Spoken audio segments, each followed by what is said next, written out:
This episode is brought to you by Facebook. So you were scrolling on Marketplace, and there it was, the bike you'd been searching for. You sent a message, and it turned out the seller was super chatty, kind of funny, and an avid cyclist. The next thing you know, you're in a cycling crew. Well, a community cycling group. The thing about Facebook, you might find more than what you're looking for. From a browse to a bike ride, this summer find more on Facebook. My friends, my lovely family, my family.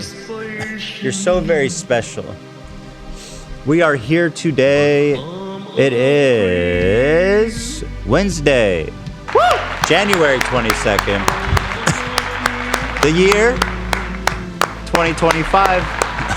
That's right. It feels crispy, doesn't it? It's like a fresh, crispy year, 2025.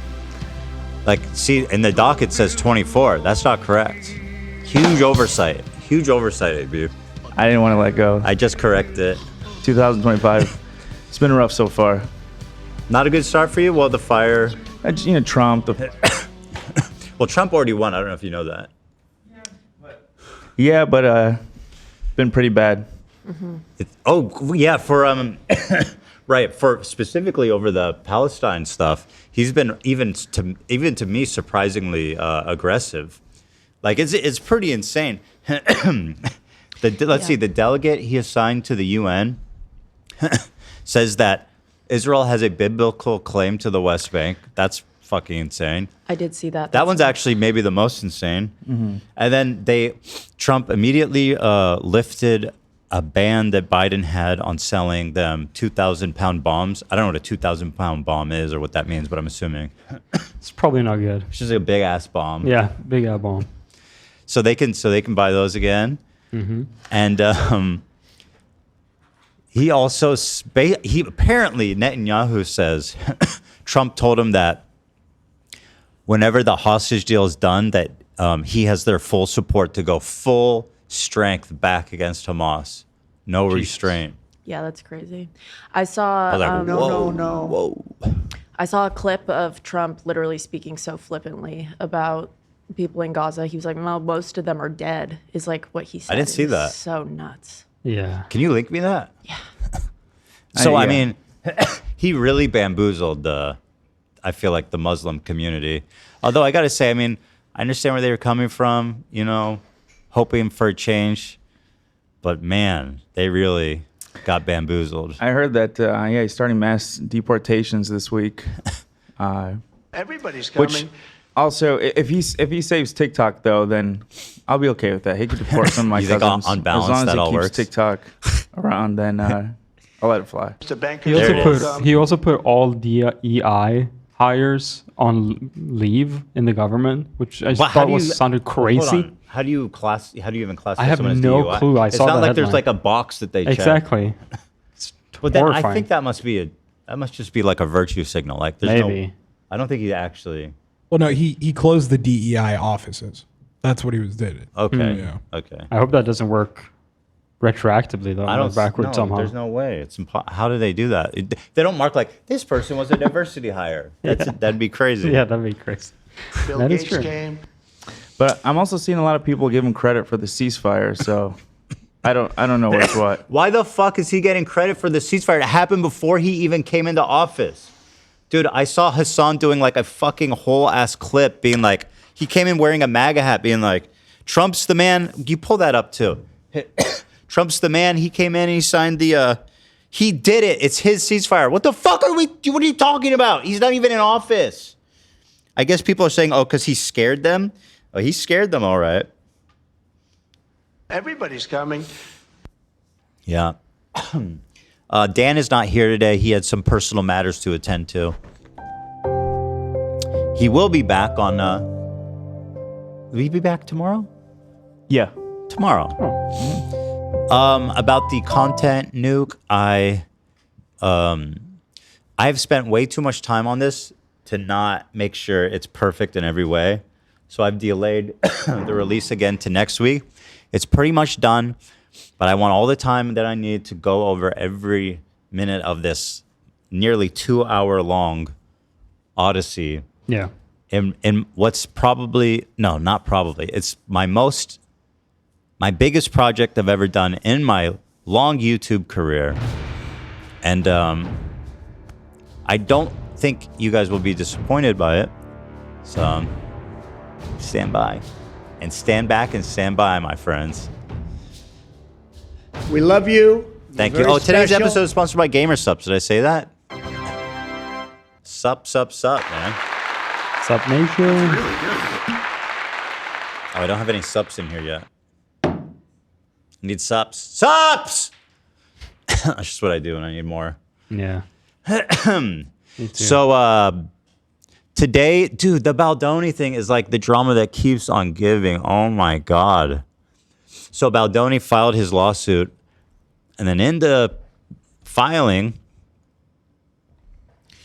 he brought receipts. For example, Blake said there was a scene they filmed in which she felt sexually harassed.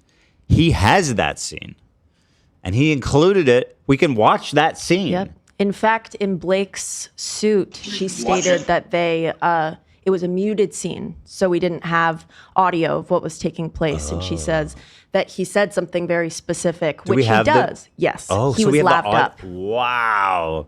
Dude, you never get this. This is crazy. You get all the details. You go, oh, I've sexualized during this unaired scene. Here it is with audio. Yeah. Wow. When I came into the office yesterday, I got told all this, and I was like, okay, I'm guessing there's a transcript. I was like, but then Olivia just, no, there's a video, and my fucking jaw dropped. I'm so excited. So I've not watched anything. I'm staying intentionally dark. Yeah. In the words of Emily D. Baker, we don't know anything. Like, in terms of what happened, it lays somewhere in the middle, I guess, because there are discrepancies on each side. We'll go through it. I, however, along with the public opinion, a bit confused. So we'll go through it. I'll give you clarity, Olivia. Thank you. Don't I can't worry. wait. Well, I'm a day one Baldoni hater. I know you You are. guys know that about me. But I'll watch with an open mind, you know what I mean? Yep. Thank you, Lena. Hey, welcome everybody to Bad Mythical Moment. I'm your host. Let me take a sip of this coffee here. See if I need to yell at Lena and splash it at her. It's good, Lena. You're safe. But we've got all kinds of fun stuff to do here today. It's been a weird week because what happened? Monday was MLK Day. God bless him. You know? And then, so yeah, it's been a weird week. Tomorrow for the members stream, I think I'm going to give you guys the keys one last time. Oh. Okay. Because I'm again, down. I need, you know what I mean? Yeah. One last time. We have a lot of Scooby-Doo to talk about, so. One It's a good last thing. time. Will you do it one last time with me right now? Let's have a drink with me. I watched it last week, Ethan. The whole thing? Yeah, I did. I'm due The to put pro it on. It is Disney so Plus. Yeah. The moment Leslie Odom Jr. gets on that table during Room Where It Happens and they pull it as he jumps, magic. Good. Yeah, I love that song. I love all of them. Come So on. good.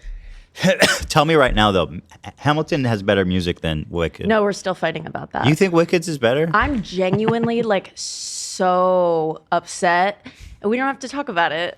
We can talk about it. I just think that I want to give you the space. Give me the To space. love it. Give me the space. I think that you need that space. You need to hold that space. I'm holding it. There's space here. Yeah. It's not filled yet, but I'm holding it. It will be. You know what? You didn't even watch Defying Gravity. So What is that? exactly. That is the show-stopping Act 1 closer. That's the Oh, that's climax the song. of the went and show. watched Okay, but it has one Wicked. good song. That's not going to change my mind. No. I just think that it might shift the idea of how important everything else before it is. Okay. I'm holding space. There's space right here in my Thanks. heart. Nice. Right Thanks, I here. see it. It's empty right now. I know, but I see it and I appreciate it. It's available hard drive space. Heart drive space. Perfect. Am I right? Am I Yep. right? I know all about that. That's what they said. That's right, guys. Thank you. Oh, Lena, whatever. Is she there? I can't tell. Just tell Jeremiah that package is extraordinarily precious Okay, precious. with the way he handles it. Yeah. Delicate. Got it. Check this out. I'm kind of going off script already here, but this is the clip. Let's see. The man is not even in office yet, and he's having a banner year. Okay, why are we giving Trump credit for this deal? Good question. What? Why are we giving Trump credit? Yeah, why the fuck are we giving Trump credit for a deal that he didn't even take office? It was negotiated by the Trump administration or the Biden administration, point blank, period. What the fuck is happening? He's so desperate not to give him any credit at all. For this deal. Well, let's see. He's going to love Trump in the next couple months. Who do you think facilitated the deal? You think it was Biden? Yes. I can't believe we already have liberals in the chat. And by the way, Hassan does this thing where he uses liberals as a slur now. I don't know if you guys know that, which is really cute. It was literally by Biden, documented. Trump wasn't even fucking president, dude. What the fuck? Running defense for Joseph Robinette Brandon here. And you're running defense for Trump, and that's fucking better? Holy shit, dude.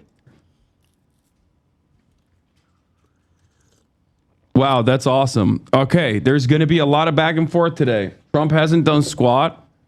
Yeah, okay, sure. What? Why is he out here defending Trump? Who is this person? Are you guys fucking watching this? I mean, don't a lot of people say this, though? Even one of the reporters asked Biden, are you to give credit for this, or is it Trump? And? He said, are you kidding? They asked Biden, who's getting credit? He says, are you joking? That's what he responded. He didn't say Trump. He said, are you fucking kidding me? Even with that question? Mm-hmm. That was his response. What did you hear? Well, I'm just saying, because Biden didn't do shit for so long, I feel like a lot of people think that Trump had a part in it. I don't know. I don't know anything about it. I'm just saying that this is a joking? Common thing you that think I see Trump, on my before he came office, somehow managed to sprinkle some fairy dust on that deal. They were working on this deal the whole fucking time. Biden has been working on this deal nonstop, man. People think he doesn't care and that he's not been doing anything. They'll find out what not caring and doesn't do anything looks like. I don't think that Trump has good intentions, even if he did. If anything, because I know that there is zero evidence Trump had a single fucking thing to do with that ceasefire. Zero. Yeah. No, I don't know. In my opinion, if he even did have anything to do with it, just be to make him look good in the beginning, and then after the fact, once he's in office, he's like, do whatever the hell you want. Sort of what I feel like he's doing with TikTok. The TikTok thing is a whole nother thing. Mm-hmm. So TikTok closed down before they had to. They were not even mandated, and Biden said, we're not even forcing them to close down. I'll leave that up to Trump. So 2 or 3 days before they even had to shut down, they shut down. And then, magically, Trump comes in and saves the day 1 day later. It's like, no, we'll talk about it. And then the CEO, the president of TikTok, is at Trump's inauguration.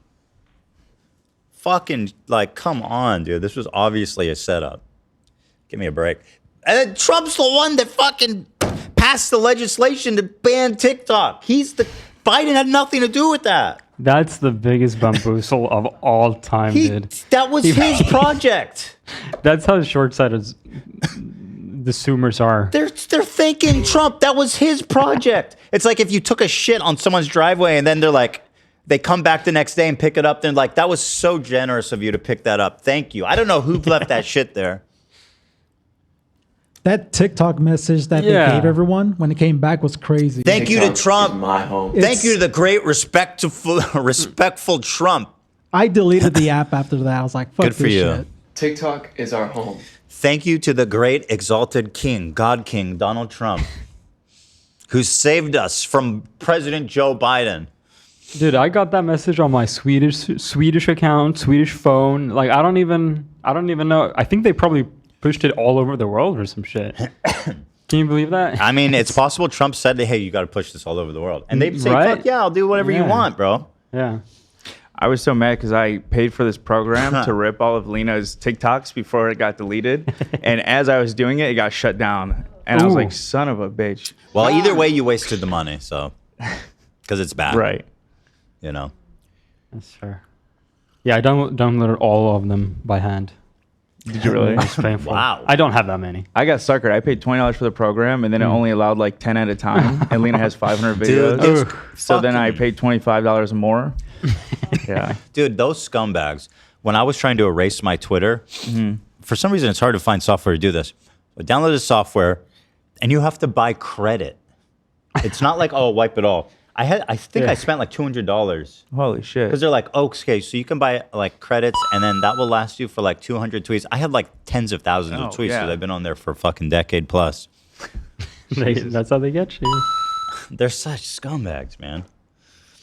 But Trump is saying he wants basically to TikTok to sell half to America. I don't know if he's talking about the government. I mean, he's talking about an American company. They're saying that Arshad is saying that they didn't get it when they were outside the U.S. I guess they just geolocated it. Yeah, I mean, they know your ass is here. Yeah, probably. Which I think is better than China owning the whole thing. I mean, U.S. owning half is better. I don't know if it's in the hands of Donald Trump, though. I'm not sure that's better. Yeah, see, I don't know. At this point, I'm kind of black-pilled over it. Listen, no matter who it is, I would prefer an American entity own it than China. Yeah. Because China is just a black box. Okay? They're fucking with us. They're doing cyber war, disinfo and shit. And TikTok is such a powerful tool to fucking subtly warp the brains, the perceptions of people in America all around the world.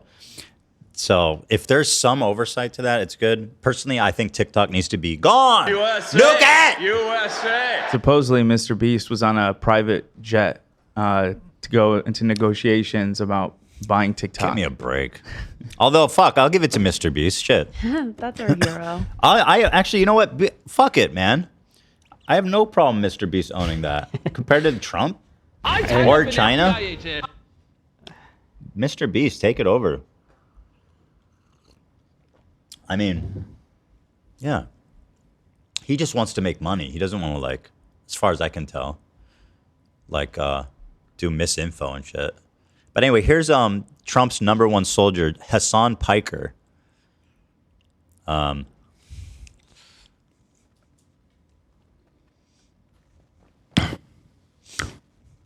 What an absolute... I thought you negotiated ceasefire? Yeah. Yeah, exactly. He had as much to do with it as Trump. What an absolute fucking joke. And look at the comments. You guys have to understand. Liberals realizing they're more evil than Republicans. This is actually the talking point of leftists. You guys don't understand that.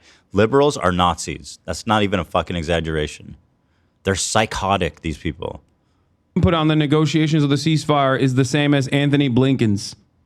Okay?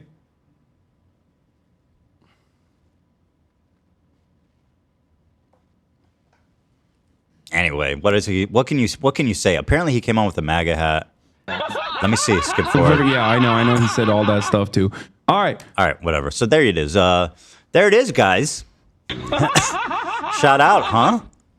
Fuck the liberals are fucking worse, more evil than Republicans. Did you guys know that? All the liberals are showing up in our chat here. Come on, guys. He's making it too easy for me. Just wait, though. Anyway, although I'll say Hassan is having quite a week. He's doing a victory lap as Destiny, his arch nemesis, was like completely and fully fucking canceled / exposed this month.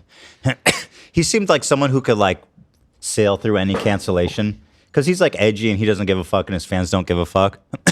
But this was actually so bad that I don't think there's any coming back from it. And I think even his fans are like, dude, what the fuck? Yeah, I'm surprised how hard his fans are taking it against him. But I'm sure he'll sail through it with his fans. And I think there's always a certain amount of fans that will come back no matter what the fuck you've done. Right. That's true. But I don't know. I mean, nah. It's so bad, man. So the first thing that happened... He has this friend, Pixie, who is a girl. I don't know much about who these people are. I've seen her, but they're friends. I've seen them in videos a lot together, and they apparently have a amorous past.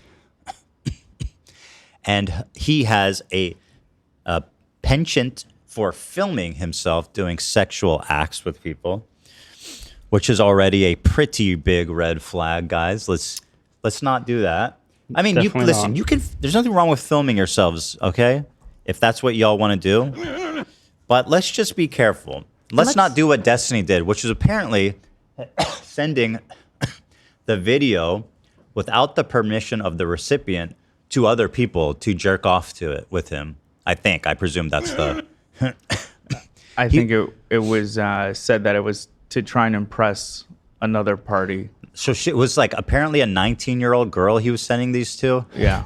Disgusting. Which seems like extraordinarily careless. Of course, this is going to come out. Now, apparently this came out because of a hacker got a hold of this girl's data. No, Destiny's data. I thought it got it from him? I thought it got it from this girl. My understanding is that the 19-year-old got hacked. Right, sorry. Yeah, the and 19-year-old that way got it got hacked. leaked. She had this all on her hard drive. Right. Destiny Center. The hacker got in and got all this shit. Now, actually, if you can believe it, the next part is even worse. This girl Pixie said, I realized that Destiny's been sharing this content without my permission, so I'm going to be suing him. Okay. Mm-hmm. Then another girl came out yesterday, I think it was, or the day before. What's her name? Gosh, I Two don't more know. girls. Oh, so I'm not even aware of if there's a third girl. So the second girl came out. Here, let me just go to the info here. And in my opinion, once there's two, there's more. In my opinion. Well, these are real. These are people that like are internet personalities Yeah. that he knows, that we know he's had relationships Yeah. with. So it's like there's not even really any room for doubt. right. Also, Pixie showed screenshots of him being like, "I'm so sorry. If there's anything I can do, you know, if I can pay you to." Oh, Destiny? Yeah. Said that? Oh, wow. That's deeming. He said stuff like, you know, I don't know if it helps, but yeah, here he is offering to pay some of her bills. He says, this feels super lame, and I don't at all want to imply that somehow just giving you money helps anything go away or fixes everything for you. But if you have any bills or owe money or anything, or have financial stuff I can help with, I can at the very least chip in and help with any of that. So it's at least one less thing you have to worry about or stress over while you're worrying about getting through this. Now, I had heard this leak happened, and I thought it was just memes and stuff, because apparently there was like a picture or video of him like sucking a dude off. Everyone thought that was funny, whatever. And then apparently there was also like a video of him that was leaked with like his ex-wife and this girl Pixie. I didn't know how graphic or what was in it, but I didn't know behind the scenes there was apparently an insane amount of stuff brewing that was happening. So there's that. And then this one really was like, for me, let me just pull it up. Let me make sure this is the one I'm talking about.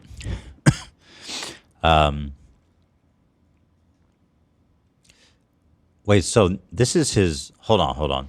This isn't an accuser. This is this is his friend, Eurodite. Right? This girl isn't an accuser. I think there's just one more accuser. My statement with the info so far, my opinion will update as information is available. Yeah, she's not. Okay, maybe there's some confusion there, because Pixie said she knows that there's at least 3 other. As far as there's only been one other person that's come out, and that one is extraordinarily terrible. But this one is his friend. I think she was in. I don't want to speak out of turn. I'm not 100% sure, but she's just expressing her opinion on the situation as someone that was close to it. Now so the next person who came out was Charlie.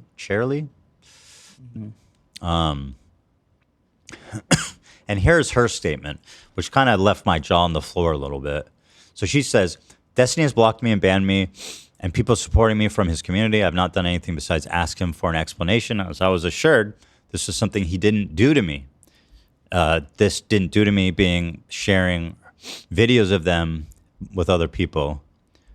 When I wasn't given one privately, I spoke publicly. I am not involved in any lawsuit or coordination with anyone seeking justice due to the leaks in November, though they have had my empathy and support in their efforts. It is only yesterday I became aware that Destiny had recorded me while we had sex without my consent. That is so. That to me is insane. like the worst. That's like a go to jail type of crime. And then sharing it on top of that. It's Distribution. Filming without consent is like Freak. it's a terrible crime. It's just a terrible crime. Yeah. So yeah, that part blew my mind. And with no regard for me, also shared that recording to others. 2 women have now let me know that they have seen the recording taken of me in September without my consent. Jesus. I thank them for their concern. No amount of public humiliation will ever make me regret being made aware of what was done to me. I'll be filing a police report and pressing charges. Good for you. Now, obviously, Destiny hasn't... We put out one statement, didn't really say anything. It's not even worth reading. But I'm assuming he's going to have something to say about this new statement. So he hasn't said anything about it yet. But from what I can tell, there's really no space for questioning or... I don't know. I can't imagine what Destiny could bring that would make this any better. Besides like a fucking recorded phone call of him being like, yes, you can film me and share it with people. Yeah, exactly. Which is not going to happen. So I don't know, man. This is fucking terrible. And of course, Hassan is doing a victory lap because his arch nemesis took the fat fucking L, and L being the law, breaking the law, and being lawsuited. He's so done, dude.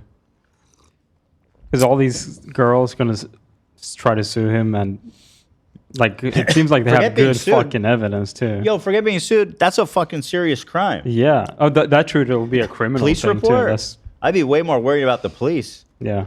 Fucking civil court is just money. Yeah. He could go to jail. I hope he does. Damn. Crazy, dude. Ay, ay, ay. It's just endlessly remarkable to me that this keeps happening, you know? Like, what did you think, bro? You're sending it to a random 19-year-old? Like, the chance that gets leaked is pretty high. If you're sending it out that willy-nilly, like did you not expect this to happen? What the fuck are you doing, man? Are you that horny? Like, are you that horny? Is your brain that fucked up when you start jerking off that like? He's just like blindly fucking gooning. Dude, the gooning is ungoonable. Heights that have never been gooned before. This has to be like a record, yeah.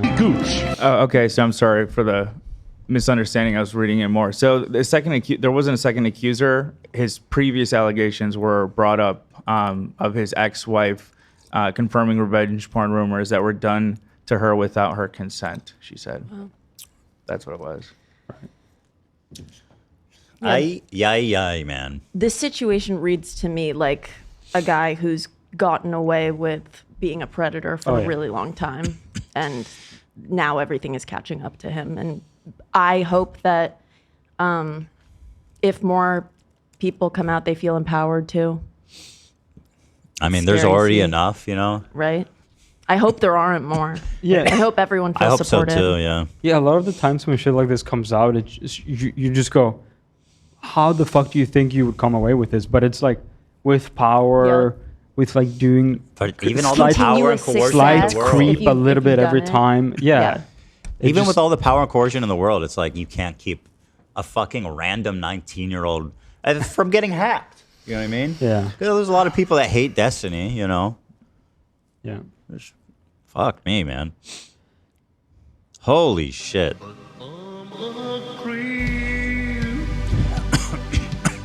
I saw a clip of his son saying, I told you guys, I told you all of my enemies are all pedophiles and Nazis. And someone said, what about Ethan?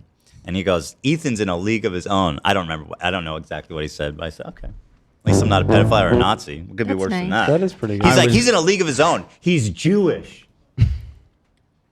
Right, Zach? Right. Found it. No, I'm kidding, of course. He would say Zionist, not Jewish. He has enough sense to not be that overt. I can't wait for you guys to see this video, though. Please, don't. I'm like This is a passion project. It really is. I've been working on this since we went on break. Since before we went on break, I started writing the outline. Mm-hmm. Yeah, you've been cooking. It's impressive. Thank you. If I were to start like a big project like that, I'd get bored, I think. I'd like run out of energy. I'm very motivated. To me, I'm passionate about what it is about. I think it's an important, and I also think it's an important video. I do. Sure. Yeah. I think that it has like culture, or not culture, but I think it has an importance.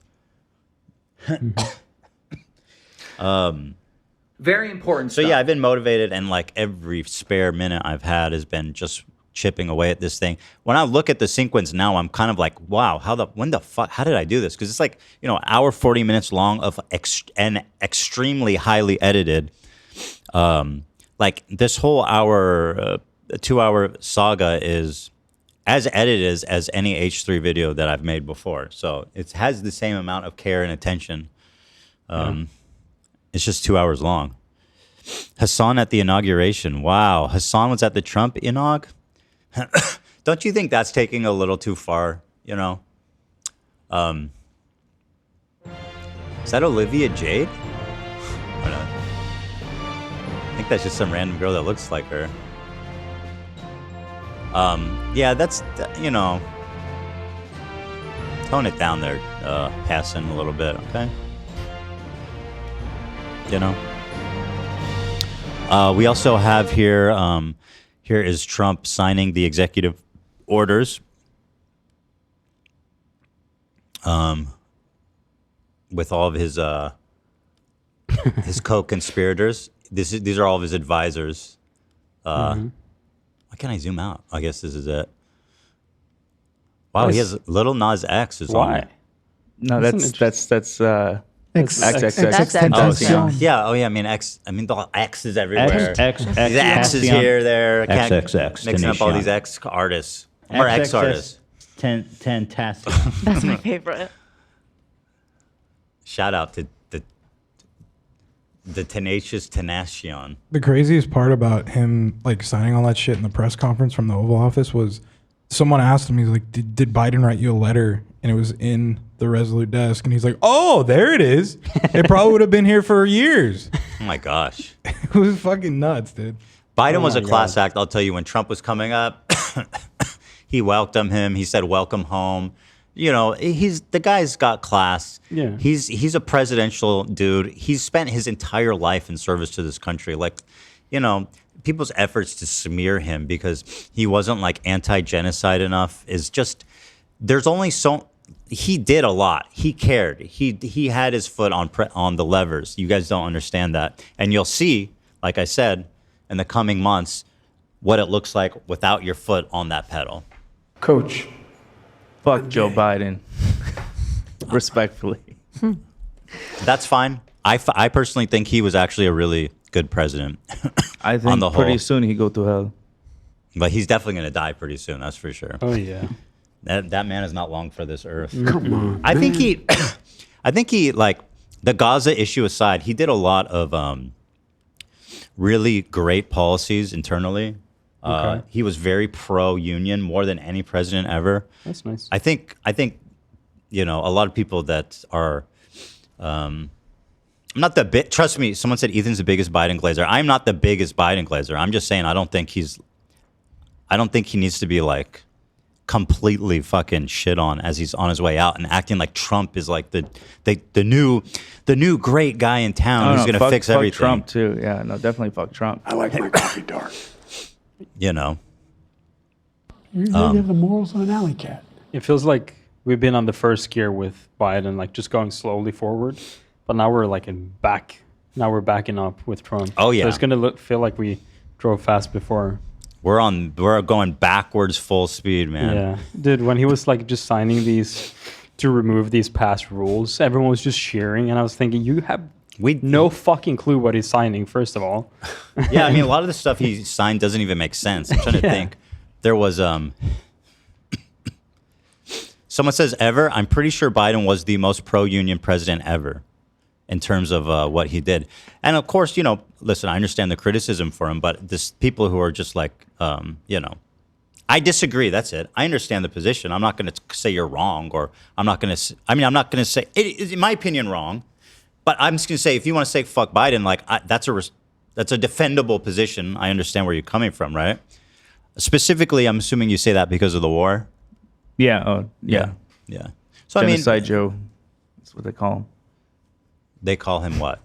Genocide Joe. Yeah, I've heard. Of course, yeah. But that's my opinion, and we'll see. I mean, time will tell, right? That's how we judge presidents. Time always tells, kind of. If the office even exists after 4 years. He signed an order saying there's only 2 genders. That's an executive order? I think so. It's really stupid. This man. That's not even worth the fucking ink it took to sign it. Stupid. This man is wasting no time. Trump signed an executive order banning kitty litter boxes from being in the bathrooms of elementary schools. Bro, everything is so fucked. It's going to be fun. Fucked. It's going to be fucked. It's going to be a fun, exciting 4 years. Look, we're already talking politics again. And, look, I'm energized. The content is going to be fucking premium. Girl. Cheer up, man. Content. We got to make the best of it, Hey, I voted for Kamala, okay? Just remember that, especially when Trump comes bouncing in here and fucking like going full throttle on colonizing Gaza. Okay? Just remember, I voted for Kamala Harris, which means I did more for the people of Gaza than any activist basically that abstained. Point blank, you just fell period. out of a coconut tree? Sorry.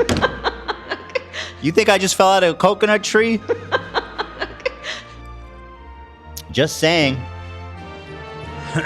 Y'all listen to people like Hassan and didn't vote. Well, you get what you paid for. Y'all really thought Trump was going to deliver you a good policy on Gaza? Okay.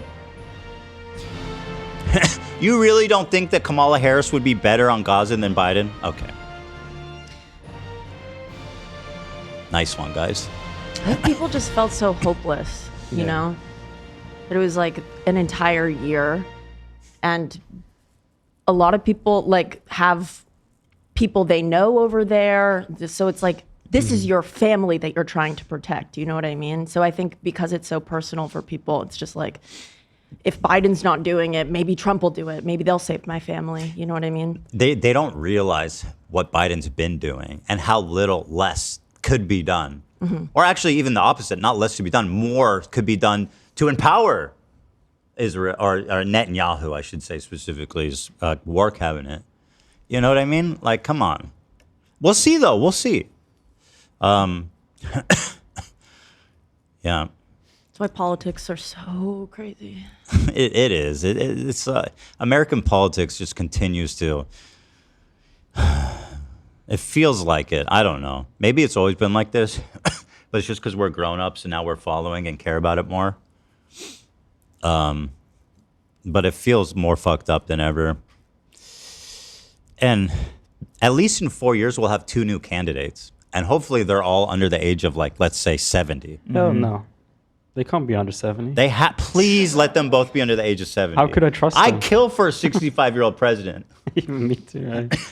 65-year-old president, shit. Damn. You know what I mean? Youngster, dude. God damn. That dude could serve 2 years or 2 terms before going developing dementia, probably easily. Yeah, how old was Obama when he took office? He must have been pretty He was young. one of the youngest presidents, if not the youngest, next to JFK. I think he was 40. That's sick.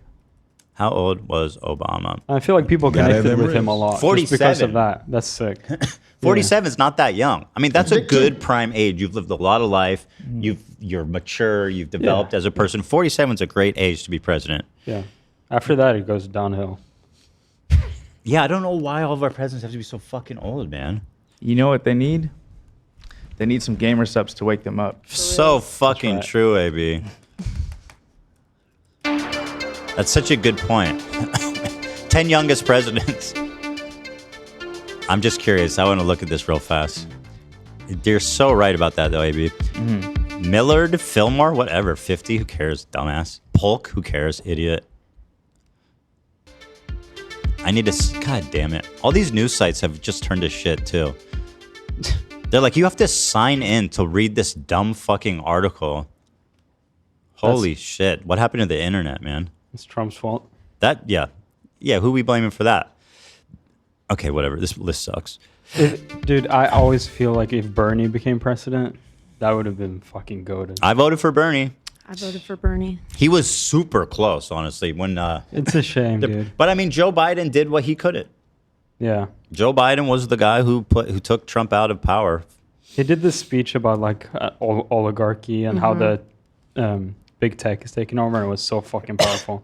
Yeah, we live in a country today where 1% owns 50% of the wealth. Yeah. And he's right. Yeah, he's right. Yeah. I mean, he is kind of a traveling boombox in a little bit of a way. He's got his greatest hits, but he's right. He's consistent on his morals. He has been consistent. I voted for Bernie. You know what I mean? If I could vote, I would definitely vote for him. Yeah. Can you? Oh, you can vote if you get naturalized someday. Yeah. Hila can vote. Yeah, maybe one day. I'm so glad that Hila's a citizen, that we did that as soon as we could, because with all this craziness going on with immigration and shit, like, you don't know what the fuck these guys are up to. Yeah. Like, green card holders, their safety is not guaranteed. Definitely. Yeah, they got. I think Trump said he's getting rid of birthright citizenship. Yeah, and it's crazy. I was just hearing. Yeah, they shut down an app right now where I don't know what it's called exactly, but people who are trying to get in legally, Yes. they got shut down. It's crazy. Biden set up an app to expedite, or not to organize the or what the fuck is it called? Whatever, for the southern border. He shut it down. I heard he's planning on closing birthright citizenship if you're, like, both of your parents don't have legal status. I think if one of them has a green card, you still become president. I think it's if both parents don't have a legal status. Yeah, he doesn't want to separate families, so he's sending everyone back. Pretty much his point. Yeah, right. That makes sense. It's a lot, you guys. Thank you to Gamer Subs, guys. Woo. I love me some Gamer Subs, man. They are beloved by me. I am so grateful to them. You know, if you use our code H3 straight off the bat, you get 10% off at checkout, okay? Let's check out some flavors. Gamersubs.gg/H3. Let's sup it up. Can you hit me with this? This cup hasn't been filled yet today. Can I get a new flav? Just hit me with some new shit. Surprise, or do you have a specific flavor? Just any crazy. Here, I got you. I got my favorite. There's the guacamole farts one I haven't tried. You want some lean? What's that one? This is lean. Oh, yeah, I want a lean. Have I tried that one? What flavor is it? This is lean. Just lean flavor. Yeah, I want a lean. I don't know what flavor. Does it have It's one of my favorites. Does it have opiates in it? No, it doesn't. Okay. So it's not actually lean. No, it's just lean flavored. Thank So you. that's what's in Dave Blunt's cup, huh? Yeah. Okay. Dump it down the cup, bro. I've never done lean, but I hear it's both fun and terrible for you. Oh yeah, I'm sure. I mean, it's just chugging cough syrup. Yeah, it's not. Yeah. This, however, is none of those things. Yes, of course. It's just a delicious flavor. Let me tell you about Gamer Subs, guys. You can get a free sample. They're still doing this. If you're on the fence about Gamer Subs, try it for free. You don't have to put in your address. You don't have to put in your payment info. Come to our link. Click this. Add to cart for free. They will send it to you anywhere in the world. 3 random flavors for you to try and enjoy. Amazing. Keto friendly. Shout out Zach. Did you know that? There's low carb and ketogenic diets. I'll drink that shit all day, boy. Yeah. Less than 1 calorie. Nootropic for calmer focus. 0 sugar for a healthier intake. Guys, if you're on a sugary drinks and you're trying to get off, Gamer Subs is the way to do it, because it's going to hydrate you. It's going to take all that sugary, empty calories out of your diet, and you will lose weight. Caffeine to maximize energy, or without caffeine too. There's both options available to you. There's no filler. It's just good nutrition, electrolytes, minerals, crucial minerals and vitamins, and delicious flavor that's going to keep you, making you want to keep drinking. And the thing that I love, we have our own flavor, of course, spicy margarita, which is a very hot, a very popular flavor on their website. People love it. If you don't like spicy, you'll still like the spicy margarita. It's more of a taste sensation than it is spicy. Like Pop Rocks in a way. It's not like Pop Rocks, but in the sense that like it's the tiniest little yeah tingle or a little hit on your tongue. It's very delish. I think the price comes out to like 50 cents per servings too. Like in terms of value, you're gonna get the best value. It's very cheap, very effective, and it's like easy to just scoop. Exactly what you said. Like staying hydrated is easy with this. Yeah. You know me, I don't love water, but with a little touch of whatever flavor you not like, whatever you like, it helps to just drink more. It's the thing I like too is there's so many flavors to try. You know, you could try, for example, Grandma's Ashes.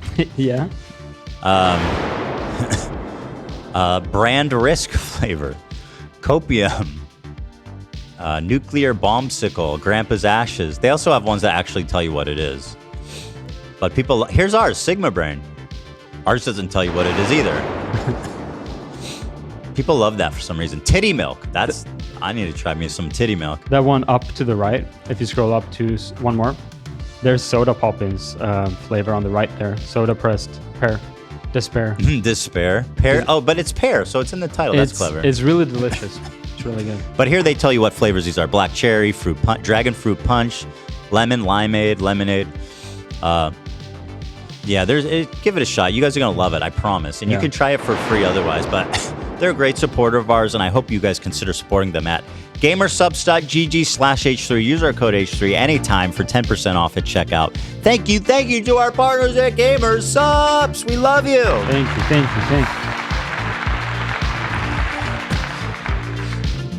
you. Trump's back in office. We left Barack and promise. What song is that? Done it again. That's a Kendrick song, but I don't remember which one. He predicted Trump coming back. So there's that. I talked to Jeff about the Cody Tiger stuff. Did we talk about it on the show, the Tiger thing? I don't believe so. Oh, okay, so and then I added my good friend Cody, who I love dearly now. He's a very sweet guy. He did a bit of a faux pas. He posted on Instagram. A bit of a faux pas is an understatement. He posted, "Get some clout going for your business. Get yourself a new mascot. Let me know if you need it, and I will deliver it. I got a baby tiger for sale in Los Angeles. Serious sales, inquiries only." Holy fuck. Yeah, I mean, first of all, a tiger's an endangered species. Also, it's highly illegal to sell and trade an illegal species in California. And even in states where it is legal, it's highly regulated, obviously. It should be illegal in all states, but... I couldn't believe it. I mean, wow. This guy was like advertising a felony. So I immediately texted Jeff, because I like Cody. I don't want him to get in trouble. And obviously I want him to know that like what he's doing is he needs to do not course correct. Trading big cats is not, it's not good. Or any endangered species. Yeah. Yeah. In his defense, maybe he didn't watch Tiger King. Maybe. So. Can we, however, it's possible.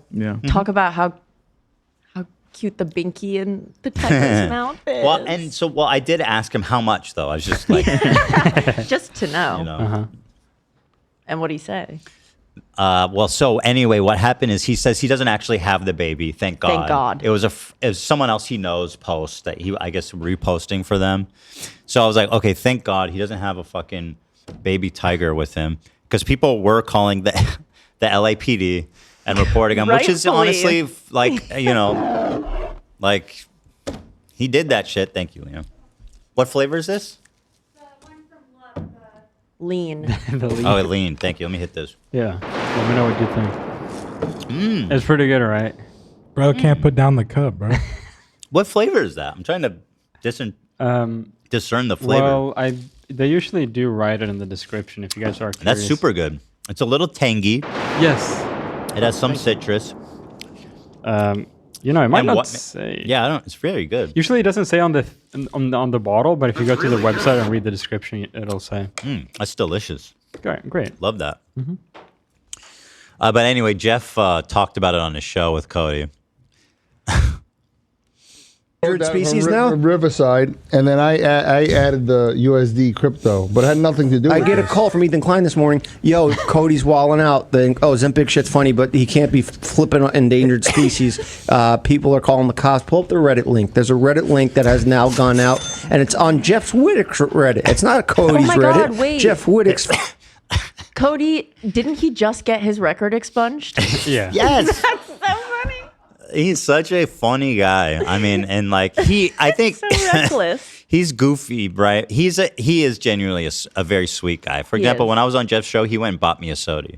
Didn't he? I saw he went down the street to get you a sody. Mm-hmm. That's so nice. Very touching. I love these guys. I can't help it. They're my friends. And I feel like Jeff, the way Jeff sees Cody rubbed off on me, you know, he's like a lovable, very nice guy. Yeah. He's got some rough edges, to put it mildly. You know what I mean? He doesn't know about flipping big cats, for example. He's got blind spots. Yeah. And thankfully, he's not even the one that was doing it. He just never had didn't know it. that you shouldn't be. But Right. I'm curious, how much does a baby tiger go for? I have no idea. I should ask Cody. 10 grand? Let me ask him. Gotta be like 10 grand. think at more. least. Really? Yeah, more than 10. I mean, that's how some dog breeds cost 10,000. True, yeah. H3 mascot. You need a tiger? I can get you a tiger. Need a toe? I'll get You you a need toe. exactly. It used to be a little bit cheaper, 7.5K. Oh, $7,500? That is fucking sad. Are Yeah. you serious? For a white tiger cub, 30K. The problem is that No shot that's real. Yeah. White tiger? after a year, you'll have to get rid of it because the fucking thing will kill you. Just curious, how much was the tiger cub? Is this an offer? I'm just curious. Yeah. So that was funny, but everything's fine. Apparently, according to Tiger King, one can buy a tiger for 2,000. That sounds That pretty is crazy. I think tragic. that That is was- honestly heartbreaking to me. I think it was before inflation, though. I think it went up a while, Yeah, a little bit. Yeah, for sure. Ay, man. Oh wow, stripeless white tiger cubs are worth more than 100K. Yeah. That's Because, like, I mean, a stripeless white tiger? What the fuck even is that? I have no clue. They're such beautiful, majestic animals, you know what I mean? It's just, I saw a tiger. I hate to see it. I've But- always had a dream of holding a baby big cat. Oh my goodness. You should have went to Joe Exotic Zoo. No, What did- technically I maternal can't. It's a grandmothers. dream that can never be accomplished, but Dreamed it's I still saw a dream my maternal nonetheless. grandmother. I mean, listen, it would be Yeah, Cody- awesome if they could be domesticated, if they could be like sweet pets. I mean, how fucking amazing would that be? But that's just not the case. Yeah, not the case. But if it gives you any comfort, 99.9% of all animals that have ever lived on Earth are all extinct. So they won't be the first. Well, that's true. Is that But it- comforting or no? No, because it's like us. We did that shit. You know, it's harder. We did well. I guess my point is, it was going to happen. You know, we accelerated it. Yeah, But like, chances are, they, you know what I mean? Sure. They were going to go down with the rest of them. Probably. Not us though. We're going to go forever. I saw they're trying to bring back the woolly mammoth. They've been talking about that for like 30 years. Yeah. They want to put it in like an African elephant and see if it can give birth to it, which is fucking fascinating, super interesting. But they've been saying that for 30 years and nothing's ever happened. Yeah, so. do it already, dude. Yeah, stop. We're waiting. Do it in China or somewhere where they don't give a fuck about. Yeah, come on. You guys ever seen a liger in real life? Not in real life, No. but I know of Yeah. it. I saw one in Florida once. It was 10 feet tall when it's standing on its back legs. Is a liger? Is that actually when they mate, or is this like a genetically modified animal? It's a mix. I don't, because like, can tigers and lions mate? I doubt it.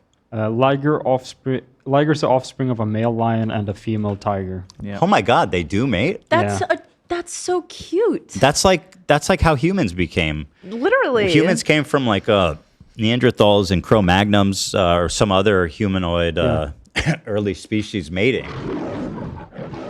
That's how we got here, guys. Aw. It's such a shame. And they're so... Oh, and there's also Tygon, which sounds like a What is it? Tigon. A tigon? That's when a male tiger gets with a female lion. Isn't that the same thing? It's a lion-tiger mix. It's the same thing. It's different if you switch it, apparently. It's a No, it's not. Yes, according to this Britannia.com, dude. What? It's genetically the same, 50% from each. I'm no fucking scientist, but this shit says that. Well, according to Google searches, it looks like this, and I know I've never seen this colors on a animal before. Dude, it sounds like D's nuts jokes. Tigon D's nuts. Yeah, exactly. Leave the tigers alone, guys. Come on. Yep. Times comes for all of us, guys. We will all be co-signed to the annals of history. And eventually, Zach, because I know you have existential dread about this, even history will be co-signed to the annals of history. If it happens, it happens. Oh, it will happen. Nah. The universe is expanding, Zach, at exponential rates. Yeah, but it'll be like billions of years. Oh, like trillions, I think. Yeah. The heat death of the universe will happen in like trillions of years. I'll be here with the cockroaches. Which theoretically, if that's true, if it takes trillions of years for the heat death of the universe, chronologically speaking, we are at the very, very, very beginning of time in the universe. Yeah, we got time. We're very early. Here for a good time, not a long time. That's true. I mean, and our sun has like billions of years on it. So all right. I'm worried about like black holes. Like, that's the least of your worries. Like what's the closest black hole? Like how many light I mean, years away? there's probably some rogue black holes far into space, but first of all, their gravity is so strong, you will sense them from. They're not going to sneak up on you. They have extraordinary gravity. They can sense the gravitational distortion. I mean, there's massive black holes at the center of every galaxy. Right. That is very, very, very, very, very fucking far away. And by the way, you should be equally as afraid of the sun because black holes have an orbit. It's just gravity. You know what I mean? Right. The whole galaxy orbits around black holes. You don't have to worry about black holes. Those will never come to Earth. I mean, there are black holes that move, not to scare people, but that is a thing. Sure, there's a thing of like traveling black holes. Absolutely. All the big ones, I think, are actually, I don't know if all the big ones are at center of galaxies, but like I said, they have such massive gravitational pulls. There's no shot that they will be anywhere near Earth without us knowing. Yeah. No shot. You know, like the solar system would be completely thrown in disarray, the orbit of everything. Since we're on the topic of space, Neil Smoke deGrasse Tyson was on Celebrity Jeopardy a few nights ago, and he got 2 space questions wrong. Holy fuck. Yeah, he didn't know the answer. What were the questions? It was something about the moons of Saturn, and I forgot what the other one was. Hold on. That's concerning. Well, the moons of Saturn, I mean, that's pretty niche, isn't it? Maybe. But I feel like he's the guy, he's like the new Carl Sagan, I guess, like. Yeah. He's but it doesn't mean he knows like every fucking planet in the solar system. True, but there's a lot of them. I feel like I don't know. He should know that. He should have known it. He should know that. Don't talk shit on my boy. I fall asleep to his podcast every night. He knows a lot of shit. Yeah. I've always liked him. I mean, he's no Carl Sagan, but who is? You know what I mean? Yeah. He does his best. Star Talk. It's very good. I recommend it. There was accusations against him a while ago that had everyone like, ugh. Yeah. But I looked into it recently because I was like, and I'm pretty sure they're all, I think he was like cleared pretty much. Yeah. That's what I heard too. I don't know the details.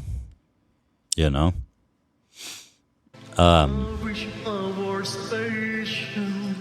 So that's that, guys. Shout out to Jeff and Cody, friends forever. People want to know why we haven't spoke about this already, and well, I'll speak about it now. Well, I don't think there's anything new here necessarily. I think it's just Jeff bitching out. We kind of saw Casey's comment already when he was like, he basically was like, I'm protecting David for some reason. And everyone's like, dude, why? And he said, he's trying to understand why. He said he wonders if something deep down in him is still protective of David because of the relationship they used to have. You have to admire, at least give him Casey credit for facing the music. You know what I mean? Like, he went immediately afterwards on Jeff's podcast to discuss it. Yeah. So I mean, he's you know what I mean? That's respectable. But let's see what happened here. So like, you know, I you not releasing the doc for the sole purpose. Oh God. My dude, poor Jeff. His eye got randomly infected. He's still dealing with this shit. Like, look how look how swollen it is. He had to get another like surgery on it. It's still fucked up. It's still getting randomly infected. And people like, you know, what's that dumbass's name? David. That podcaster who was laughing at him recently. Andrew Schultz. Yeah, Schultz is being like, just get over it, bro. It's like, dude, he's still dealing with it, you dumb fuck. Yeah, I feel bad for him. He was talking about on his most recent podcast that he didn't even go out for Mike's birthday because he didn't want anyone to see him with his glasses on. Excuse me, I'm joking. Yeah, if this was any other like normal established job he got hurt at, he'd be probably well compensated, right? It depends who he worked for, but potentially not. I know a lot of people, like, I had a friend growing up whose dad was like a diver who worked on oil rigs. He was an underwater welder. Extraordinarily dangerous job. He broke his back. Jeez. And he got, you know, obviously compensated, but he was living in poverty and extreme pain his whole life. And he eventually, OD'd on like painkillers and fucking alcohol. It was pretty tragic. So he, you know what I mean? It's not always the case that you get hooked up. Those like deep sea divers are insane. You ever see videos on that shit? So fucking terrifying. Oh my God. Like they go in this. Go ahead, love him. It's known as the most dangerous job, I think. I don't know if he was doing the deep sea stuff. I think he was like at the surface. Like they go in this cell and they have to breathe. I forgot what it is, but you can't go out for a certain amount of time. Yeah, they have to depressurize. They go down a little ladder to the bottom of the ocean. No, they don't. They take a boat down there. Yeah. And then. Hey, it's Christy from Lululemon. I'm in the office with what's new, and the Breezely collection has definitely caught my eye. If you're like me and want to add some lighter, airy pieces to your wardrobe, this is a great place to start. There's a Breezely tank, shorts, and pants, all in our Swift fabric, which is super lightweight and stretchy. They're flowy staples you can mix and match for a really easy, elevated vibe, whether it's to and from the studio or just for every day. The Breezely collection is in store now, or you can shop online at lululemon.com. It's insane. Yeah, it's fucking So crazy. it's like a little cave, and there's a hole with water that goes straight to the ocean. So they have to come in through that. Yeah. They have to depressurize for like a week. And then they go in the pitch black darkness of the ocean. Nightmare. And weld on like deep sea oil pipes. Yeah. And it is so fucking scary. Holy fuck. We know more about outer space than we do our oceans. That is so scary to me. Terrifying. What is down there? I was Mermaids, listening to for someone sure. talk about it who was someone who did this. And someone asked him, what's the scariest thing that ever happened to you? And he said one time he was going back from the welding site to the habitat, and a giant fucking, like, I forget what he said, but a huge fish, he turned and a massive fish eye was right in front of him, a fish just Like a swimming by. grouper. And can you imagine? No. Awful. Oh No. God, I feel like heebie-jeebies. Me too. Yeah, they go into these pressurized capsules and they breathe like helium, like 90% helium or some shit. And the crazy thing is this whole capsule, they bring it up and down. But even if someone gets hurt, they can't leave the capsule. They die because the they pressure. die of like nitrogen toxins. Yeah, you can't bail at that level. And so they get they decompress, and then they also have to wear these super fucking mega suits that can help them withstand the pressure of the bottom of the ocean. I was thinking about writing a movie script at one point about that. Oh yeah. I thought that was a great setting for like a thriller, horror, suspense film. Can I pose a question? Sure. Okay, so you know how a lot of people, like me included, I believe in aliens. I think that somewhere in space there are aliens. Well, hold on. I believe in aliens too. Are you talking about visiting the Earth? Or that No, I'm there's just life talking about in general if you believe that they exist. Because if we know more about space and we believe in aliens, who's to say that there are no mermaids in the ocean? Yeah, I mean, shit. We haven't we can't rule it out. Logically, that makes sense to believe. We cannot rule it out. What do you guys think? I think maybe not necessarily mermaids, but something. Something? Probably something. I think they're like the ones from like Harry Potter, the sirens. You know, I they're believe not it. necessarily like full human, half fish. But Can you like, fuck them? Maybe. that wasn't in my thought. Oh, I thought that's what you were getting at. Oh, Good question. Did they have fuckable fish pussies? no, they're like the size of like a. I'm like, using. I'm deploying that word lately because I think it's funny, but I just know that I feel icky every time I say it. What, fish pussy? Just pussy in general. It makes me feel so gross, but I think it's funny Oh. because it's so vulgar, right? Yeah. A fuck a fish pussy. Yeah. Right. That is very, vulgar. Do you guys know about the bloop? Yeah, I The think that bloop? was disproven bloop. though. Teddy is all that? about the bloop. The bloop, it's fucking serious I shit. don't know about the So they bloop. have these microphones underwater all over the world to check for seismic activity and shit.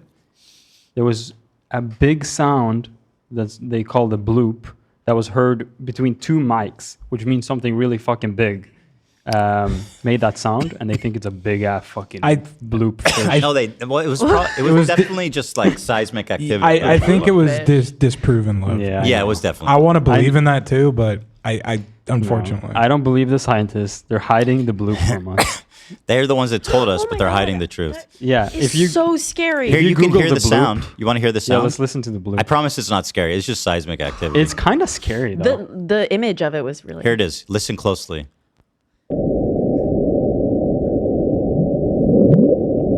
That was it? Terrifying. But so these someone farted. microphones are spaced hundreds of miles between each other, and they both activated at the same time, which means there got to be a big ass fish making that sound. I believe in the My bloop. only conclusion. So, I mean, ice quake, ice calving, rubbing, and ridging events. Here's the theory, the animal origin, which is, come on. Who we kidding, huh? If there was animals doing bloops, we'd hear them more frequently. Not if it's super big and rare. Why would Disney bloop again? He only bloops once? Once every 1,000 years. Okay. Could be. Yeah. It's a dragon, a sleeping dragon. Yeah. Also, in regards to your movie idea, Ethan, Markiplier beat you to that. Markiplier? Yeah, it's the Iron Lung movie. Oh, wasn't that okay? So apparently there's other movies people told me, and that's why I lost steam. I was like, oh, I'm not the first person to think of this. There was a lot of other movies like The Depth or something. People were telling me it's like that. Markiplier, the Iron Lung, wasn't that based on a video game? I think so, yeah. Or did they make the video game based on his? I think the video game came out first, and then Markiplier made the movie. Okay. Game looks spooky. I don't want to play it. It looks scary. So, let's watch this clip of Jeff interrogating Casey. That you feel the need to protect. Yeah, I never David. said that, Jeff. That's a total mischaracterization, and I still don't. Jeff, I'm glad you rolled it because you pretty much did say that, Casey. And Jeff holds his feet to the fire here. Don't know why I don't put it out there. I think it's because maybe some part of me, as much as I'm ashamed to admit it, is because I still like very deeply love and care for David, and maybe it's about protecting him from himself. You hold on. Let me go back because doc, Casey is really gaslighting poor Jeff here. I feel like for the sole purpose that you feel the need to protect. Yeah, I never David. said that, Jeff. Yeah, just like that stuff. You know that he was the best. I want to hear the full. But was there other than your what we talked answers? about? No, from just like saying things about that he was the best comedian. Oh, just about David stuff. Yeah, just like that. Yeah, stuff. so like and you not releasing the doc for the sole purpose that you feel the need to protect. Yeah, I never David. said that, Jeff. That's a total mischaracterization. That is a totally fair and accurate assessment of what he said. Yeah, totally. And after he says that, Jeff kind of is like, "What? Didn't you say that?" And like Yeah. Still don't know why I don't put it out there. I think it's because maybe some part of me, as much as I'm ashamed to admit it, is because I still like very deeply love and care for David, and maybe it's about protecting him from himself. You said that in the That's part of it, and it's a nuanced. Like the hard part with the internet is being honest and being nuanced. Yeah, I think Casey was saying it wasn't the sole reason why. No, but he's characterizing what Jeff said is a little is, in my opinion, not fair to be like, that is a complete lie. It's like, I'm with you. No, I'm address the point. I agree with Jeff. It's a point he said. Yeah, we can talk about that point. Maybe it's not the only point. Yeah. That's what I kind of like with our show. Not to sound cringe, but if we have like a debate or something like that, we're pause the debate. Let's watch the fucking clip. That way, it could have been a better conversation with them both knowing what actually was said. It's true. I would have liked to have seen Casey respond to that. I'm sure Jeff was like, dude, am I crazy? And went back during editing and put that in. Exactly, yeah. You know. But not everybody can do what we do, love. Yeah. In fact, I'll even go out there and say, nobody. Nobody. That's true. You know, you're coming off a little special needs. Okay, Howie, can you relax? What? I think so. Don't you think so? A little bit. Howie, what are you doing? No. People don't want to hear it. They want to take absolutes like that, and that's not an absolute. That's not an absolute. The reason why the movie people has maybe you said you sort of maybe you feel the need. Maybe you. No, I'll say it to you now as I said it to him, almost verbatim. But the reason why the movie's not out right now because we didn't get fucking distribution, and we didn't get. Hold on, that is not a verbatim retelling, Casey. Why are you doing this? You know what I mean? He should have just said it's a distribution thing. He's waiting. I don't know why he had to.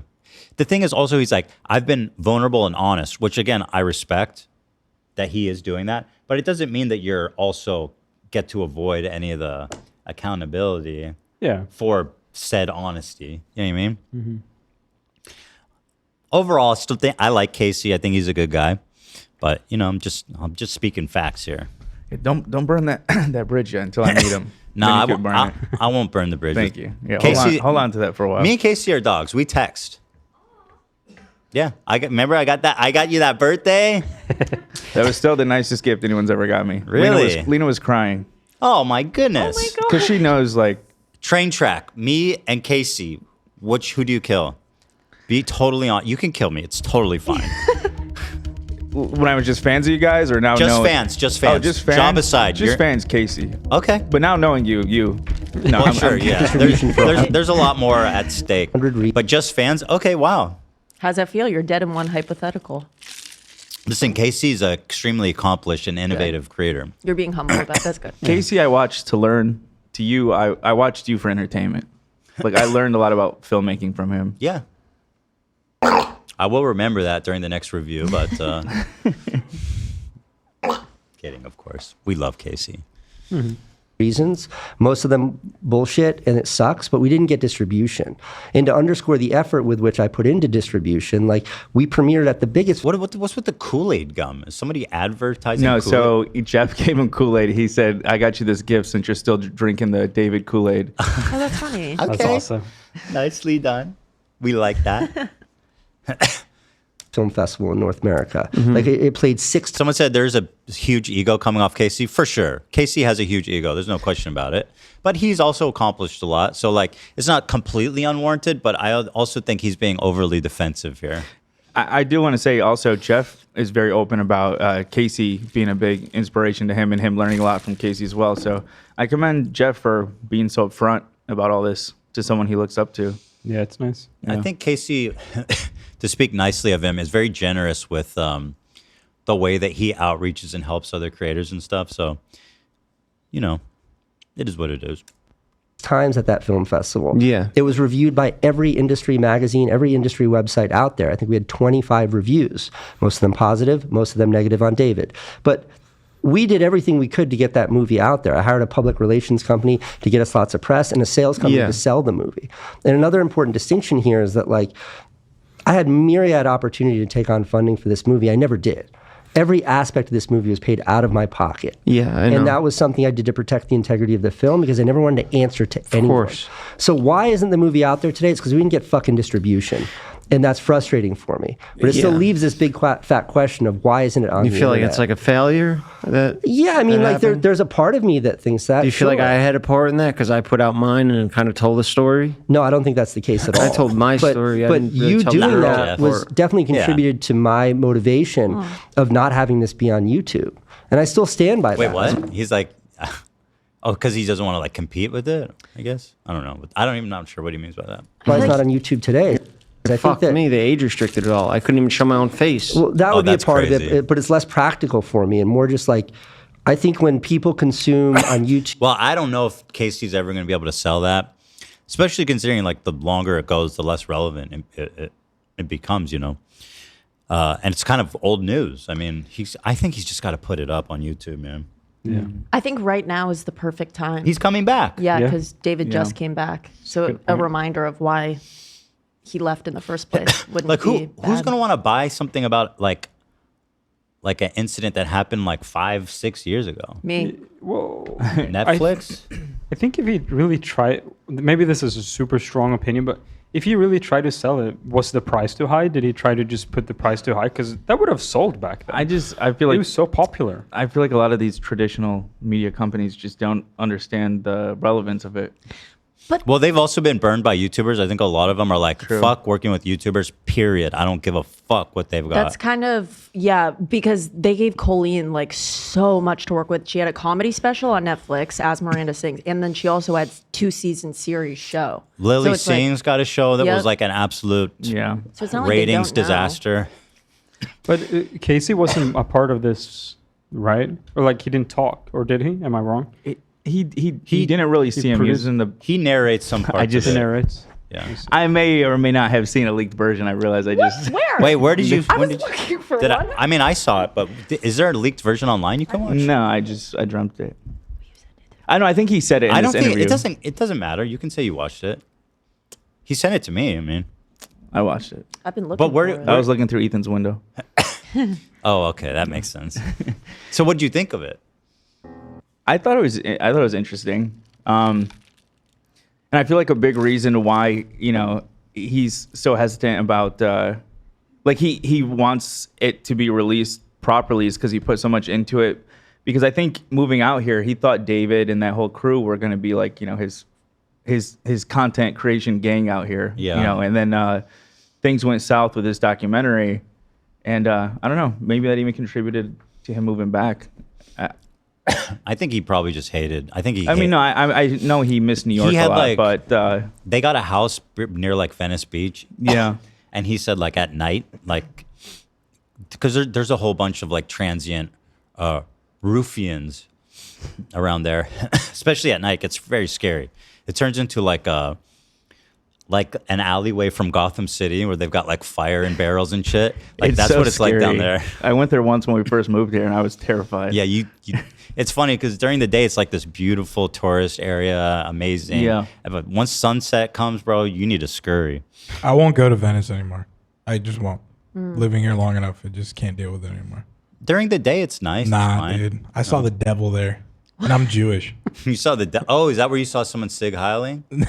No, that was Santa Monica Boulevard. Oh. What'd you see the devil there? What does that mean? And this dude was like, fucking like, I don't know what was up, but he was carrying like an upside down cross and shit, and I'm just like, nah, man. So what? It's just a random dude. It tripped me out. Oh, you're so superstitious, aren't you? Nah, that wasn't it. It's just like there's people around there trying to scam you with like their CDs and shit. There's a lot of weird, strange characters there at all hours of the day. Yeah, and then you got like the Cosmic Crusader, who's a dude on roller skates playing the shit guitar, and it's just I've had enough of it. Dude, those CD guys are fucking crazy. The which guys? They hand out the CD. Oh, the and CD guys. So they pushed it to my chest, and I took his arm off like this, and then he did boom on my chest like that, full force. Does he think that that's gonna make you keep it? Like, No, he got mad because I took his arm off me, and he just smacked the shit out of me. Force it in your hand and tell you $5. Scared the shit out of me. Yeah, dude. then they like try and hustle you for the money. Yeah. You're muted. Lena's attempting She's to muted. speak, but she's been muted. silenced. Oh, hello. Oh, hi. Hey, guys. Hi. What was I even going to say? Oh, AB, whenever we have like family visiting and we take them to Hollywood Boulevard or Venice or whatever, I don't know if we've taken them to Venice actually, but he always says if someone tries to offer you a CD, don't take it. Yeah. And that's just, sure enough, it happens as we're walking. This isn't the only place they do that in New York too, like in tourist areas. There's CD guys. Yeah, I've been like heckled in Detroit, to buy something, but never like put in my hand like that. Like I feel like they're so aggressive on Hollywood Boulevard. But anyway, he was saying he had a house down there, and like they were getting like people threatened and like broken into and sketchy. So they had to like move houses. I think he just had a bad time here. Yeah. Just an unlucky bad time. Yeah, he hated LA, so I'm happy he left. Yeah. So anyway, that's that, isn't it? Did you think he could have been harder on David? That was my takeaway. I feel like he kind of pulled his punches a little bit. I don't know. I feel like the story kind of told itself. I mean, he presented everything. If I remember correctly, he presented everything that like came out in the article. It was just sort of the way he was telling the story. I feel like it wouldn't make as much sense for him to jump in there at the end, and because it was still in there, but I don't know. Well, I haven't seen it in a while, so I don't. By the way, Howie is such a. This guy has taken over the podcast world. What's going on with Howie? He had the singer of the Smashing Pumpkins, Billy Corgan. Did you see this clip? He brought up Billy Corgan and Bill Burr, and he did this bit like that they're brothers, and like they're estranged brothers. Yeah. And it was tripping me out because I was like, wait, is this real? Because they look very similar, and they were both selling it like really good. Can you timestamp that for me? But in the meantime, there's also another great moment that came out from this interview with Bill Burr, and here it is.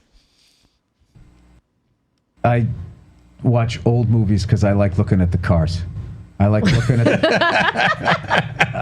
Howie, I love Howie. I didn't even realize he's rocking Teddy Fresh.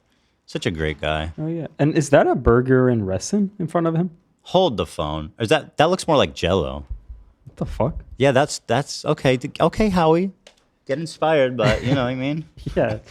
Come on now. Let's tone it down a little bit. You're coming off a little special needs. Really? I think so.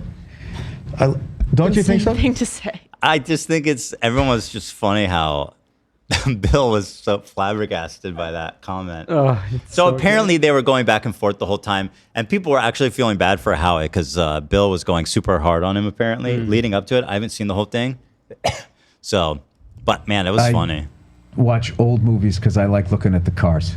I like looking I mean, it is a little special needs. You just look at the cars? Yeah, is that it? You're coming off a little special needs. Really? That is so I think so. funny. Don't you think so? Even though I so think funny. so is so funny. Howie's. People don't appreciate how funny that dude is. I really think so. You're coming off a little special needs. People in chat are saying Sam made that for him. Oh, so it's official. Oh, okay. Is that true? Wait, what? That one looks super nice. Old movies. Ours don't look that nice. Yeah. She made this for him in practice. secret. I didn't even know that. And like his is like premium. Where's the fuck's ours? Well, dude? ours are pretty premium. Check this out. But this is like a straight up Jell-O mold. Yeah, maybe it's like a bowl upside down. What This is the the meat fuck? mountain. It's quite beautiful. I want to see the whole thing. Okay, apparently Sam's just making fast food and resin for anybody that asks. That is her thing. I sent the timestamp. You're coming off a little special needs. I think so. Don't you think so? Here's the clip with Billy Corgan. Here's something only Howie Who's this Mandel guy? can do. This is Seth. He's our camera guy. And look who's here. Oh, hey, what's up? Sit down. You're an asshole. Billy Corgan. Billy Corgan. Yeah. I'm an asshole? Yeah, I thought this would be great to bring a family together. He didn't tell you. He told me you were totally cool with me coming. That's what he does. They look exactly the same. That's what. I started looking at them. I'm like, wait, Maybe they are brothers. Look, they look so similar, and they really sell it. He does. You need to have him on the show and title the episode Bill Burr at number 3. You think Billy will humiliate me? No, that's what I'm saying. Have Billy on and then do your thing. Yeah, be like, it goes incredibly this time. Yeah. Right. Just say it's him. So then, like, can this be like edited out, or no? I can go. I mean, you told me Bill was. All right, fuck it. No, I'll do it. Like, did you ever think the fact that I never told that story, that, you know, maybe you shouldn't? Did you ever, you know how many fucking, like, emails and crap that I got? Like, I sort of, like, went away from that. So let me just fill in. Let me just fill in. Do we talk on a regular basis? We've never met. So Billy Corgan was nice enough on my podcast to talk about the fact that he told a story that he had never told before. And then also, I know Howie's like, he's a peacemaker, right? Like, he's obsessed with the idea of getting like us and Trisha back. So I was like, fuck, this all is lining up. This might be real. It's not real, by the way. I investigated it. I feel like an idiot, but they sold it. That his father traveled? My stepmother said to me, do you know who Bill Burr is? Bill Burr might be one of the children that your father sired in his days on being a traveling musician. If you do the math. He was a piece of shit. And he had two kids this close together, and he named them the same fucking name. He thinks it's different because he's Billy and I'm Bill. Like, that's how he told the difference. Well, I was Bill when I was young. But you're right. I mean, with all respect. I just thought. Whatever. You know, it's not that I don't like him. It's fascinating. I feel like it's real. It reminds me of all of that shit. So, you know, it just seems more of the same from what I've been hearing. All right, whatever. When they both move their hands, it's like, oh, those are brothers. They're brothers, dude. What the hell? I mean, I like your music. Appreciate that. Okay, great. Would you? Oh, you know what'd be cool if you let your brother play drums. Well, the fact that he said he can't sing, I think that sort of disproves that we're related. Come on. Because I'm not funny, right? You know what I mean? So it goes both ways. Listen, you've done well for yourself. I'm happy for you. You know, but I just would prefer if you just kind of didn't go around. No, not telling these fucking stories. Like, why did you feel the need to do that? Okay, can I give you the setup on all this? Because it's his fault. You can do whatever you want because you kind of already did that. Okay, I'm trying to be respectful. Now you are. Okay, no, wait. He told me you were cool with me. You're a Cubs fan? This is real, right? Like, this is real. I'm captivated by this exchange. I Their am. blood. I can see that they're related by blood. They have to be. They have to be. Did I miss something? If you look at, they said maybe like they have the same dad but different moms. I think that's what they said. Mm-hmm. Is that possible? Is it possible? Or am I really that fucking gullible? That fucking tracks. Theo Epstein. Fucking Wrigleyville. Bunch of cunts. Southside's where it's at. What's up? Do you want to tell the story? Yes. Okay. So, he owns about 80 buildings in this area. I don't know if you know how rich he is. But anyway, so I was working in another building, and I came out the building, and the first thing he said to me was, "Here comes Bill Burr." And I said, "Do you know that story somehow?" And he said, "What story?" So I told him privately that story. Mm-hmm. He said, "Oh, you got to say this on the air." Yeah, but he always does that. He does. Because that's the thing. He's bringing in here not because he's trying to heal the bullshit that we went through growing up. He's getting here just for the fucking ratings. That's the guy true literally also. accepted a fucking award. I think there's a little. I love Howie. I think there's a touch of altruism, but mostly he just wants good content, which is fair. I identify. Obviously, when I do things, it's mostly altruism, but of course. There's a little bit of goblin that we all feel inside. I love how he's just sitting there, like so like he doesn't care anymore. Like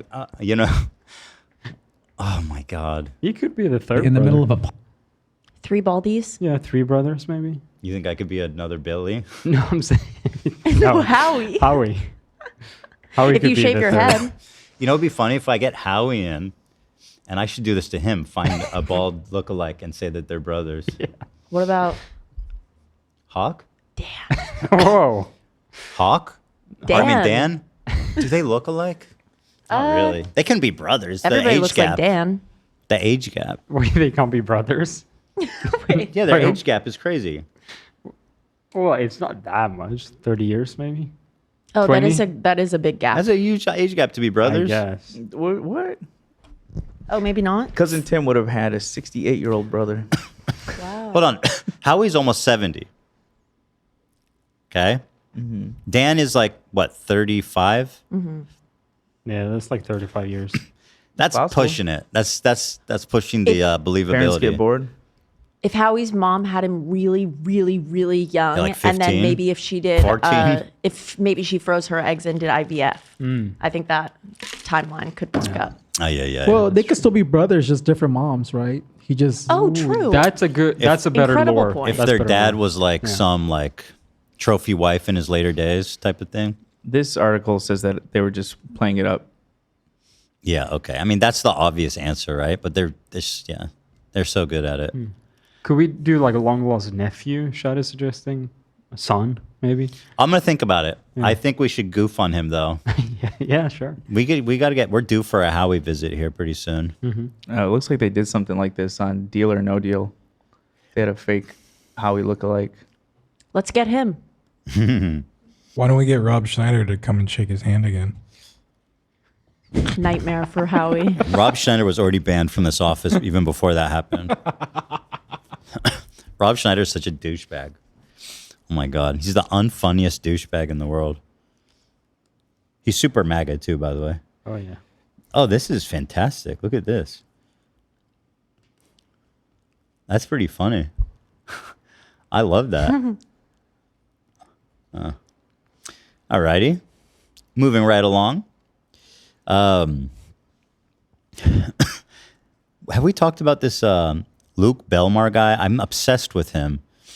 I don't know if I've talked about him though. We talked about him a little bit. Yeah, once or twice. So this guy, every time I see a video in my feed, I click it. Like I am his number one fan, I think, because like the shit he says is just so dumb. It's almost like he doesn't even think, and then he clips it from like totally weird, arbitrary spots, and he acts like he is the most accomplished person in the world. And you know this guy's not ever done shit.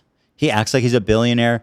And then, so he has this video of him bragging about getting drinks with Tristan Tate. Oh, yeah. And one of the clips I found on my feed was randomly this account that I was flabbergasted by, drinking with Tristan Tate. And it's just, all they do is post this clip. Is it getting views? Yes. And then it's interesting. One day, it starts getting significant amount of views. Look at that. Like one of them has like 1 million views. Let's see, down around here, yeah.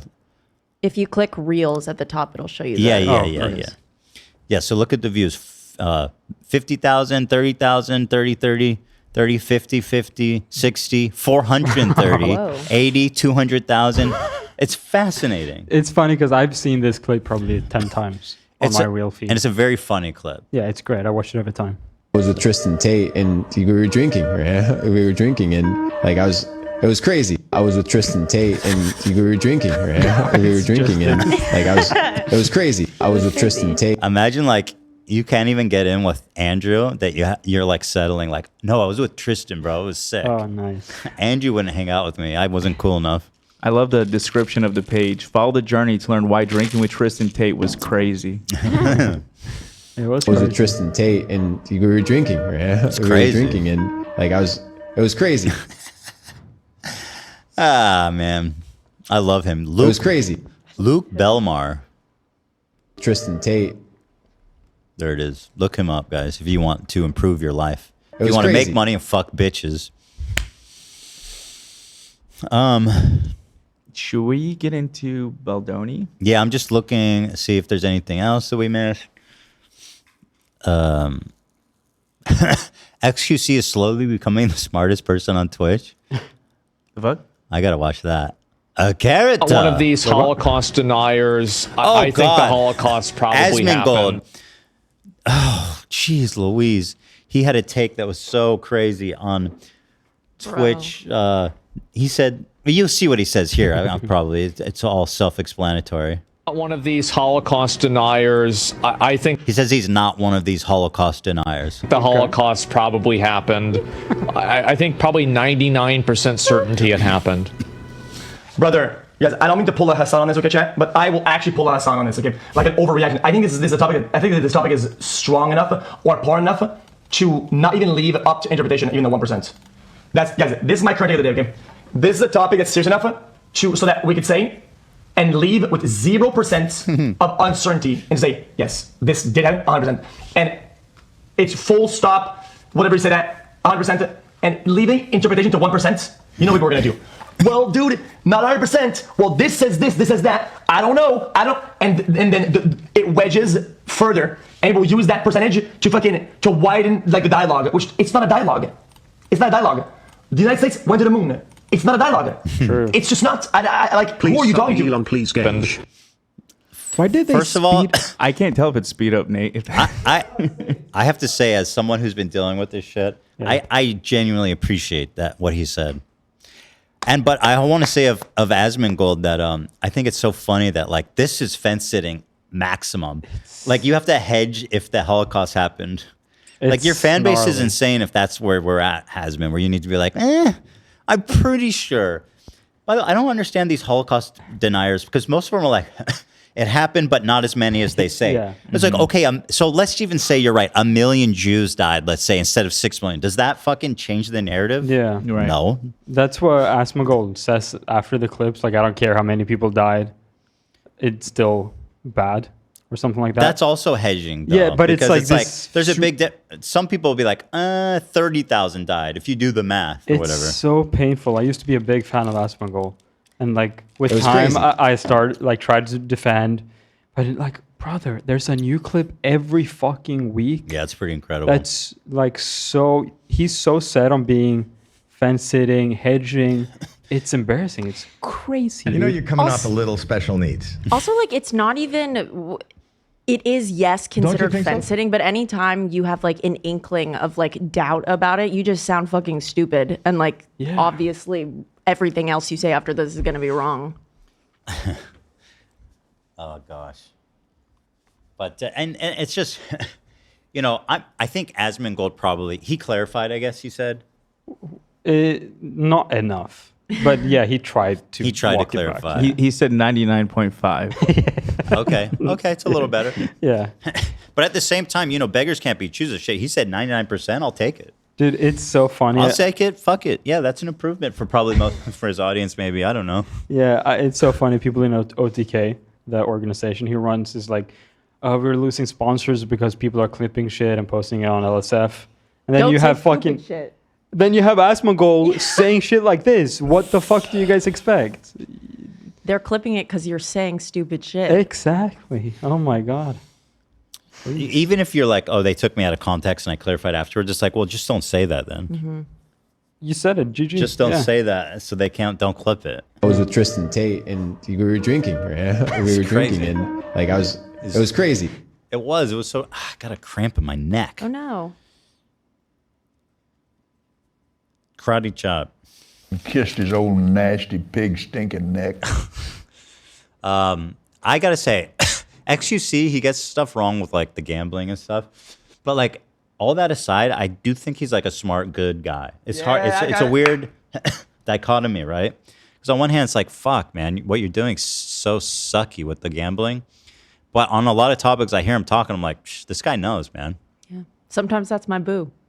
You love him. Sometimes I do. He can take care of you. I don't think you think. You Hell think yeah. you could? That's the thing. I mean, it might not be like the cleanest money, but he'll take care of you, girl. Oh, financially, yeah, he financially. could totally take care of me. You're taken care of. I was like, do you think he'd make me soup when I'm sick? Maybe. Probably not. No. I don't think so. I don't think he makes soup for himself. You know what I mean? And that's so important to me. He'd order soup. He does? He would order you soup. Yeah, he would order you is that gallons. He'd say it's outside the door. They just dropped it off. I am so sure he would order you soup. Wow, that's great news. Did you see his diamond necklace he was wearing at that party we saw him at? No. Oh my god, it was massive. He was Really? standing right in front of me, and I was, I don't know, my Detroit side was just looking at it. I was like, man, I wonder how much that is. Look at that piece. Should I ask him? Like, no, that don't ask him. He's so fucking rich. It's crazy, man. Yeah. If you told me 5 years ago that streamers could make that much money,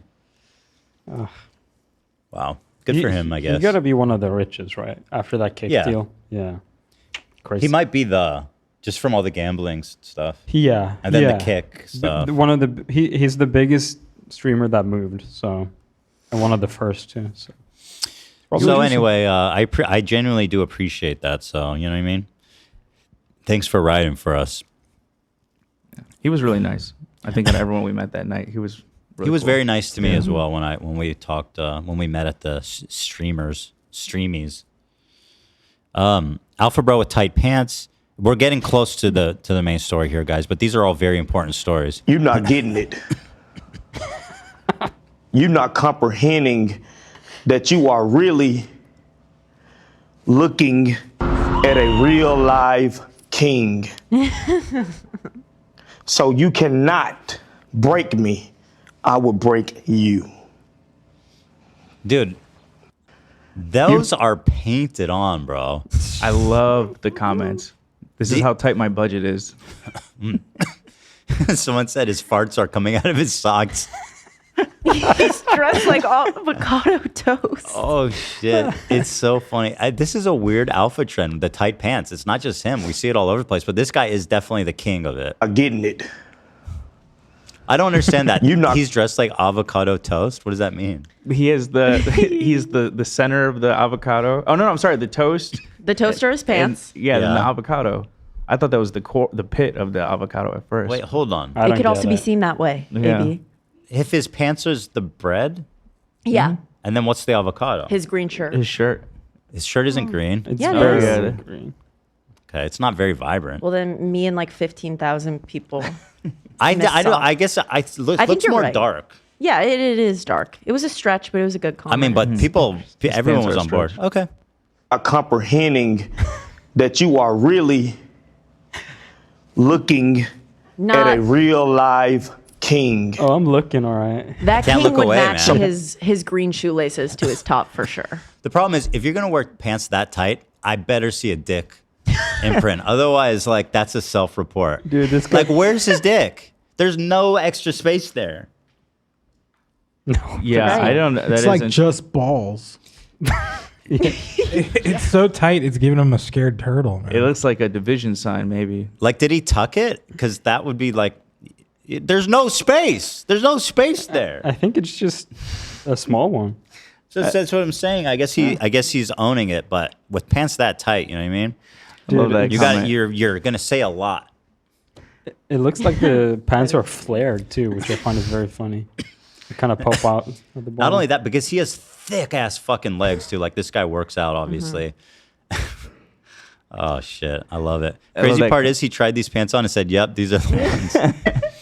So this showed up naturally on my feed on Reels, and I went to his profile, and all of his videos are like this. Oh. Part of me wonders, is he doing it on purpose? Well, I thought he might be when he was like, "You don't realize what." I thought he was gonna be like tight pants king. Dude, I thought he was gonna stretch and they bursted. I was gonna say if he picks up some weight.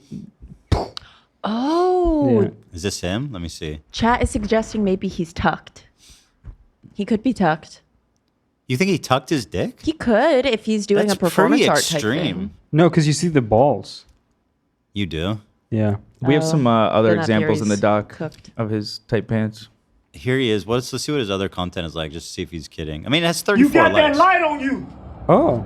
It can be a positive light and it can be a negative light.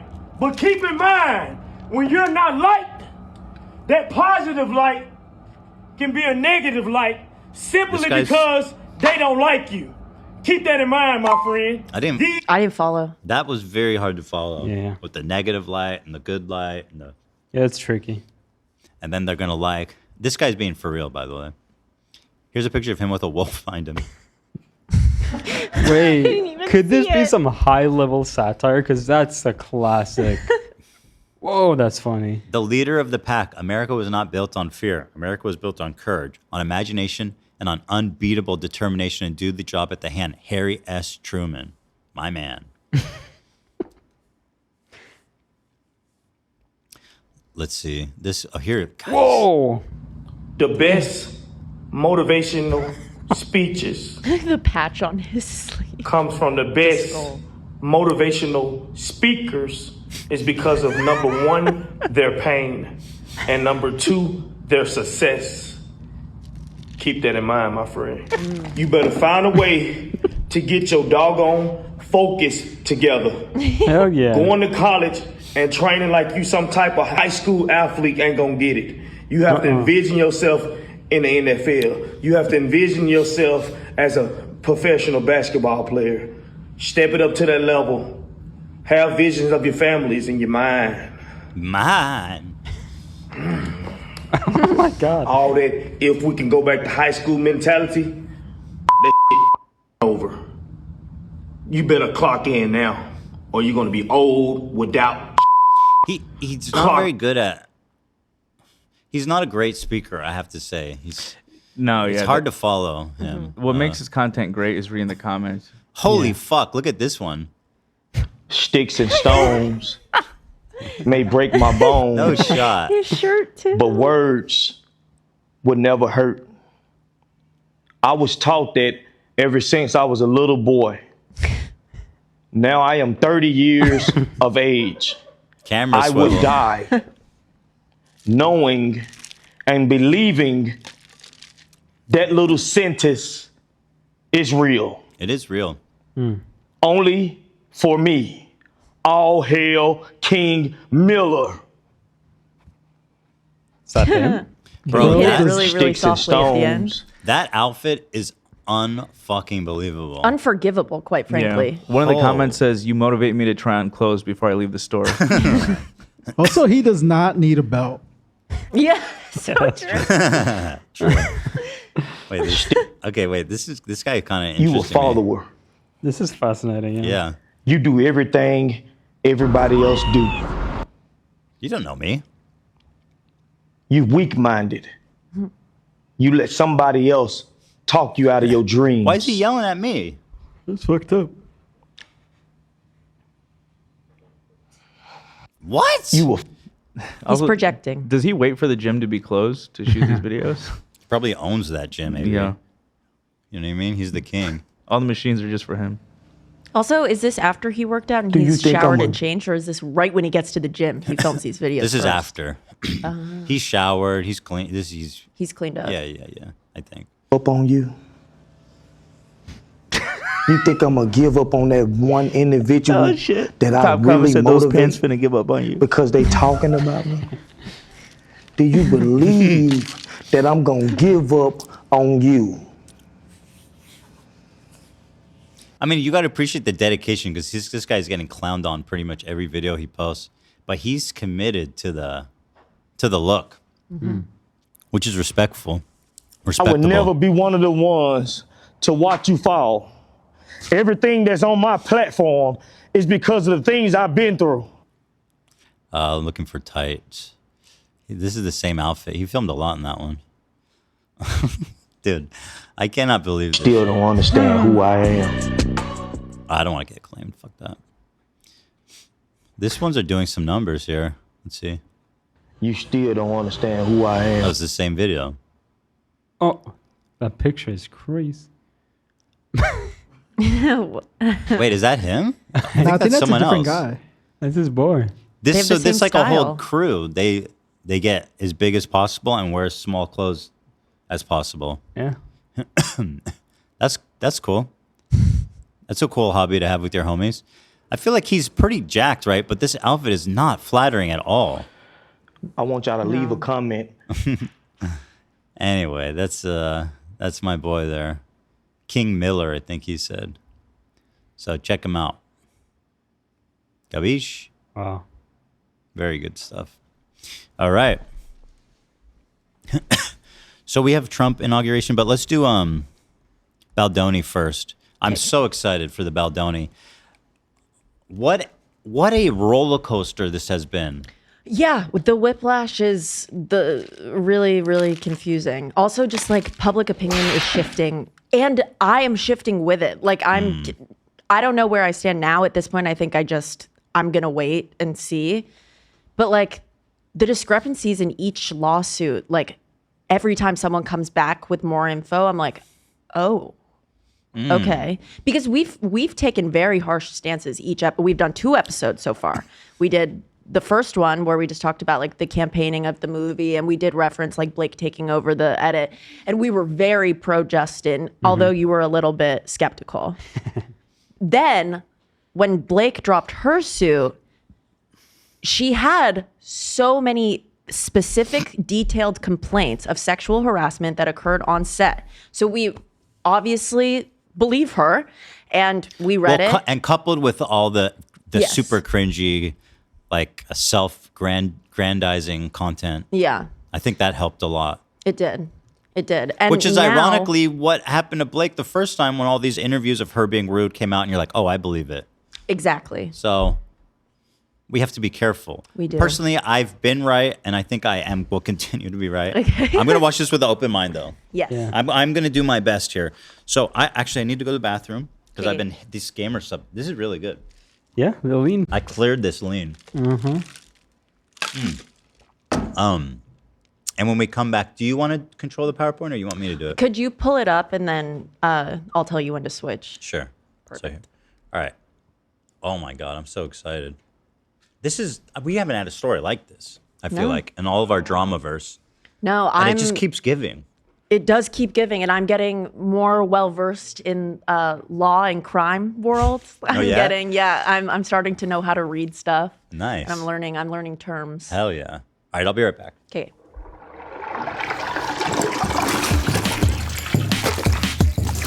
Yeah, we're me and Love are pulling it up right now. Hello, everybody. Okay, this is from Ed for $20. It's for Ethan. Ethan, I'm on a delay, but Trump's team played a big role. We'll ask Ethan when he gets back from the bathroom. Next. Let's get some non-Israel-Palestine donations, huh? Let's go.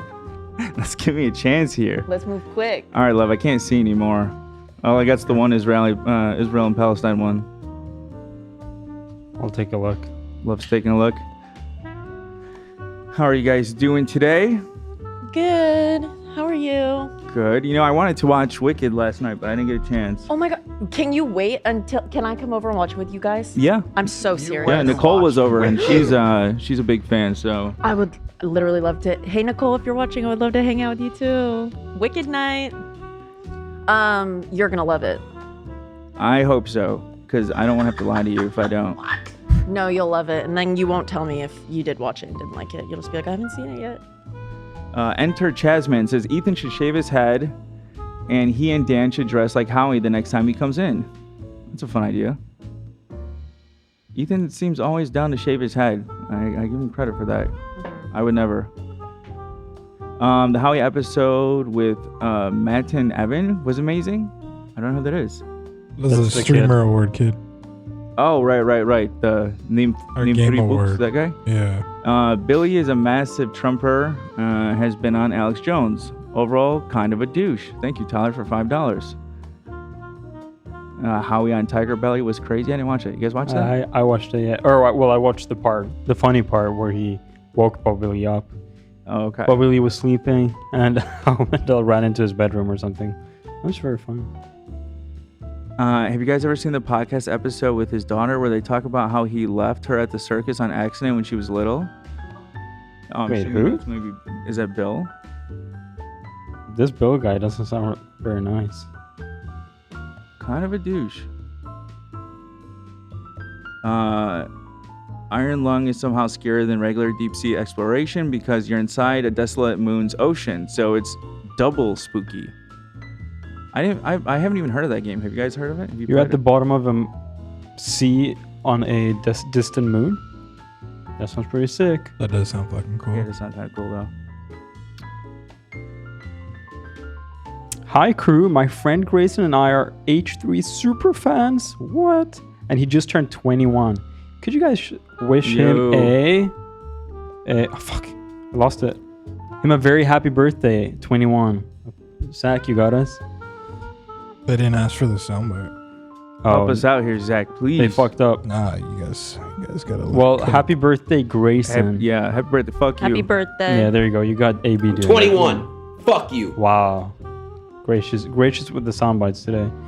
The last weekend, I got a soda stream and whipped up some Sigma Brain soda with our custom gamer subs flavor. Sheesh. Oh my lord, dude, soda streaming like random liquids is very scary. It'll fill like. Have you guys ever done it? If you do it with juice, the whole thing will blow up. I tried it once. Really? Yeah, it's like it'll like overflow or something. I did it once in my friend's kitchen and it ended horribly. It's not a good There was time. a question for me? Oh. We can skip it. It was the only one that was showing up. It said, I can't find it now. It's something about Israel and Palestine. I'll answer. Well, if it's an answer, I'll say it. I explain a lot of my position in the coming video. Clarify it if you're curious about that. Yeah. But I'm curious, what did they say? I'll field questions. I honestly do not even know how the hell to find it. Alrighty. Thanks for the question. I don't know if it was a question or a statement. All right. Alrighty. All right. That was fun. Thank you. Yeah. Thank you for your contribution. That was good. Very good. That was really good. Peace and love. All right. I love this. It never ends with us. So good. Thank you. All right. You just tell me next. Okay, so are we doing an Olivia intro? Oh. Of course we are. My fave. Ready.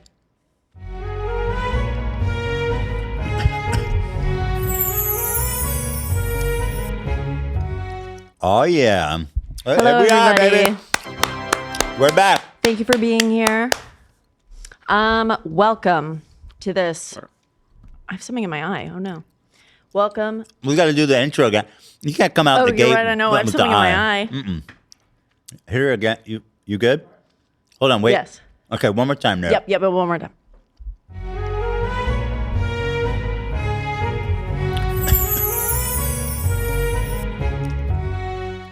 Hello, everybody. Welcome back. Wow. Thanks. We're back. Thanks. Okay. It never ends with us. Mm-hmm. Previously on the H3 podcast. I don't know how to end this. Hello? What? You talking to me? What's wrong? Oh, no, sorry. I was switching the camera so I could see the PowerPoint. Oh. Are we on slide 2? You didn't say next. Next, please. Oh, you're coming off a little special needs. Sorry. That's rude. Previously on the H3 podcast, Don't you we think so? talked about it. This No. first episode we did, we were very Team Baldoni. Next, we were very Team Blake in this recounting when we went through her suit. Complete yo-yoing. Totally. So here, this was in Emily Baker's retelling. She like beautifully laid out the important suits. We know Justin versus the New York Times. We know Blake versus Wayfair. Those are the two that we've done things on. Whoops. Wayfair is his production Wayfair company? is his production company. That's who she launched the sexual harassment. So he's suing New York Times. Yes. Which Because is her insane. story came out on the New York Times first, and he was like, you sifted through text messages and didn't verify, and you totally like left out important evidence. Okay. So he sued them first. Then she sued production company, and then the third one. Yeah, number 2 is the one. Do you remember how I we kind of said it was like an outside source, but it was his old PR manager, the person who owned it. She is suing Justin Baldoni. Yeah, wait, for what is taking, this? So that's a separate one. Stephanie Jones Works LLC Yes. is suing Baldoni. The only important thing to note about this is she is where Blake got the texts from for the HR. What? So wait. Oh, because Right. HR stole it from her without her knowledge? Right. So she still Okay. had access to the HR's phone, the woman who used to work under her. Who So she's stole suing them Baldoni. for, I see, breach of contract and stuff. Like, Yeah. okay. So my interesting. question that I just want to make sure we all know is that she is where Blake got the text from. So discrepancies, I'm not quite sure if it's possible that she didn't hand over everything to Blake. Maybe she only gave like those messages out of context. Wait. But it's important to know just that there is a second-hand source from where these texts came from. So the company took her text and sent it to Baldoni, and then Blake approached her. No. This was Baldoni's team. This is on Baldoni's side. The HR person who was working with Baldoni and had someone working underneath her. Yeah. She separated now from Baldoni and the person working underneath her. Mm-hmm. She's upset that she stole her client, Justin, and there's a breach of contract. And she still has... Where's the text from? So she still has the woman who worked under her's work phone because she was her boss. Okay. And that's where Blake got the text from. So Blake allied with his former... Right, the scorned PR. But then, so how is she the one suing Baldoni? She's suing Baldoni for breach of contract on a totally separate... It has nothing to do with the grounds. text? Yeah. Okay. Oh, okay. This is just a scorned woman who gave... Or a scorned person who gave Blake the texts to work with. Okay. That's the last we'll talk about this lawsuit. I just saw a lot of people saying that we don't know if Blake is and Blake's team is the one who altered it, which I'm inclined to believe that her team is the one who altered the text messages. However, I have to put that disclaimer out there just in case. So lawsuit 3 is Blake versus Baldoni Studio, Right, and the then one that we lawsuit just did. 4 is Baldoni suing Blake and Ryan and 2 other Yes. people. This is the new lawsuit. This is the one we'll be going through today. Love that. 400 next slide. $400 million he's suing them for. You can write any amount you want, by the way. Bruh. Isn't that crazy? Yeah, it's It's a lot. always good to go higher especially for something on this scale, just for the headlines. $1 billion. Yeah. 'Cause people who don't know, they just look at that and they tend to pay more attention and be like, all right, then maybe they did do something wrong. I mean, they could, if they win, they could get like $1 million, Yeah. $1 million or $2 million, like nothing. It's not even a real number. You don't have to prove that damage. You do Like have to 400 prove million damage. Yeah. Oh yeah. You do have to prove damage as part of the settlement. And But how- to put that 400 million damage, you I'm don't- sure they have some ridiculous Yeah. formula they put together. You know what I mean? But it's easy to get around. I've seen last Yeah. minute even changing a lawsuit from 1 million to 50 million. Yeah. All right, that's sick. Yeah, if you remember his suit against the New York Times, $250 million. So There's no. It's so That's a funny. lot. That's okay. So he stands to win $650 million. Wow. Good for Yep. him. that would be amazing for him if that's true. So what I'm going to do, because we went through Blake's lawsuit individually by complaints, we're going to go through Baldoni's, and I'm going to take you through potential discrepancies that exist between situations we've already talked about and his recounting. Very good. Okay. So if you remember, next slide. This was, in my opinion, the most like damning story of sexual harassment. I felt that it was very cut and clear when we read it that like, that's crazy. So we read, on an occasion, Mr. Baldoni and Miss Lively were filming a slow dance scene for a montage in which no sound was recorded. Mr. Baldoni chose to let the camera roll and have them perform the scene, but did not act in character as Ryle. Instead, he spoke to Miss Lively out of character as himself. At one point, he leaned forward and slowly dragged his lips from her ear and down her neck and said, "It smells so good." None of this was remotely in character or based in any dialogue in the script, and nothing needed to be said because, again, there was no sound. Mr. Baldoni was caressing it says Mr. Lively in their suit, by the way. Baldoni was caressing Mr. Lively with his mouth, Miss Lively, with his mouth in a way that had nothing to do with their roles. When Miss Lively later objected to this behavior, Miss Baldoni's response was, "I'm not even attracted to you." How could they fuck that up? I don't know. That's interesting. Okay, so I mean, yeah, we talked about this one. This one's on front. We're like, that sounds super creepy, Right. And know? that's that sounds And it's so like specific. workplace Like, harassment. it's so specific. Like, how could she be like? People Right. must have seen it, right? Like, how could Exactly. she There must be people on set to corroborate this. Right. Right. Justin Baldoni, in this suit, he like references the fact that actually he was laved up, and they have it on film, the entire interaction that she's discussing here. And so he didn't include it in the suit. He dropped it after he dropped the suit itself. This video came out yesterday. Wait, he didn't include this as evidence in the lawsuit? He mentioned it, but he didn't, like, we didn't have the actual raw footage until yesterday. Oh, so the court probably has it. Yeah. Yeah. Okay, so here it is. Do I do it? Yeah, do it. The out of character kissing counter. So this is huge. My heart rate just went up. Yeah, he claims this is a smoking gun that proves that Blake is lying about him. So wait, should I do the full unedited or You have to do the first one. Oh, so this is what it looked like in the movie? Oh, this never made it to the movie. No, yeah, these are just from the dailies, just raw. I'm sure they ended up using. Yeah, they used some of it, Yeah. but this is just the raw footage. It's 9 minutes long. Blah blah blah. Yada yada As yada. it was earlier on. Yeah, it's. Too close to the subject. Picture recording. It's never meant to be comedy. And I felt it there. Yeah. Oh, I see it. Yeah, that's another specific. Ready, everyone? It's to communicate. Talking. You're at the bar. Something's on the screen. And can you give us a couple cues of like this score? Just so everyone else around us is having a moment. But is it as rambunctious as it was earlier on? No, it's never going to be because we're in slow mo. But just they're watching. People are watching games. Yeah. We see Okay, so just some hands and things like that. Olivia is going to come help control you on this part because we had a little miscommunication. The initial video got claimed, so she asked me to make an edit, but I made an edit of the full. I didn't know there was an edit that she wanted me to edit, so she's just going to Can I show you the important part? go to the important part.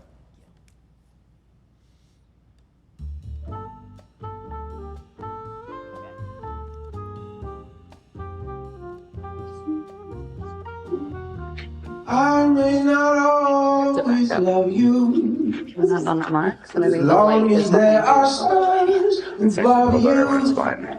Oh, okay. You never need to doubt it. I'll make you so sure about it. They score! God only knows what I need without you. The audio must have been If dissynced. you should ever leave me, This is with the AI removing. your life would still go on, believe me. The world could show no Score again! So what good would living do me? God only knows what I'd be without you.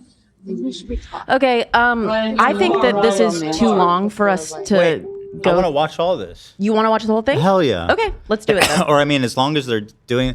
So one thing I'll notice is that there was a moment in the beginning when he started like being intimate, and she was like, "Oh, okay." Like she recoiled. Yeah, Did you notice that? I didn't. Take me back. This is a big moment right here at the start. Hold on.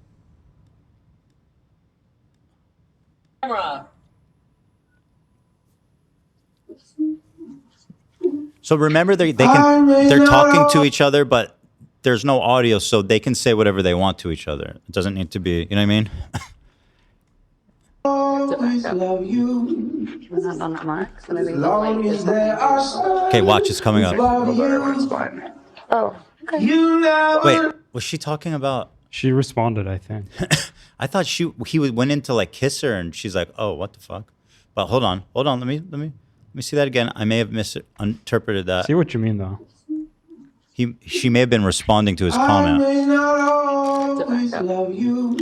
Was that on that mark? So As long as there are stars above you.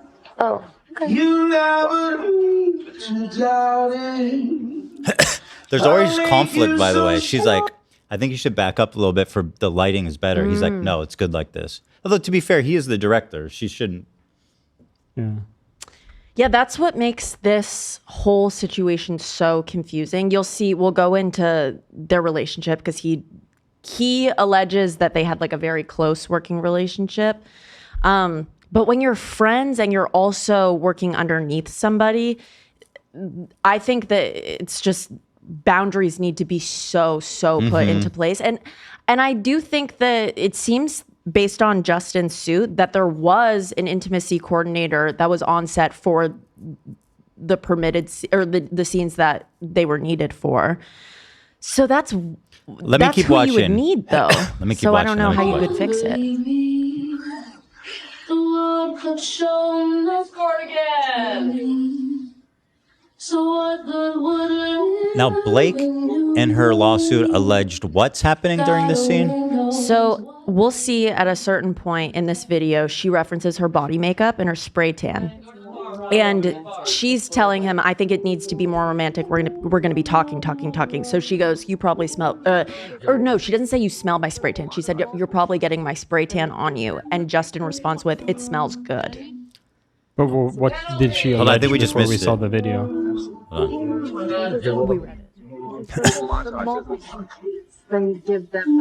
So she says it's more romantic. Hold on. She It's says more romantic if we're talking. Oh, you have it written down? Yes. So thank you for saying that. She says it's more romantic if we're talking.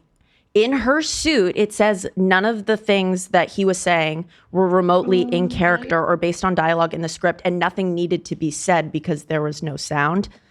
Which it does. Blake is the one who was like, let's keep She talking. was the one giving notes Yeah. too. She was talking. Right. So that does go against what she wrote.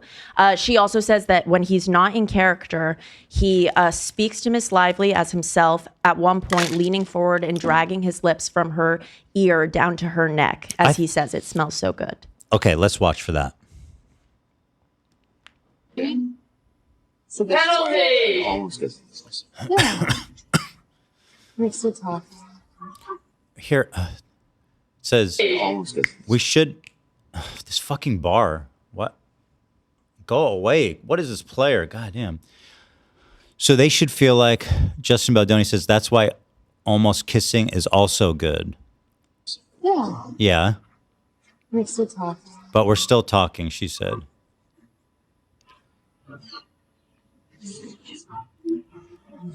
Oh, watch out! Watch out! Score again. Oh, this person's drinking. I think this person's drinking. You can butt in if you want. Yeah. You want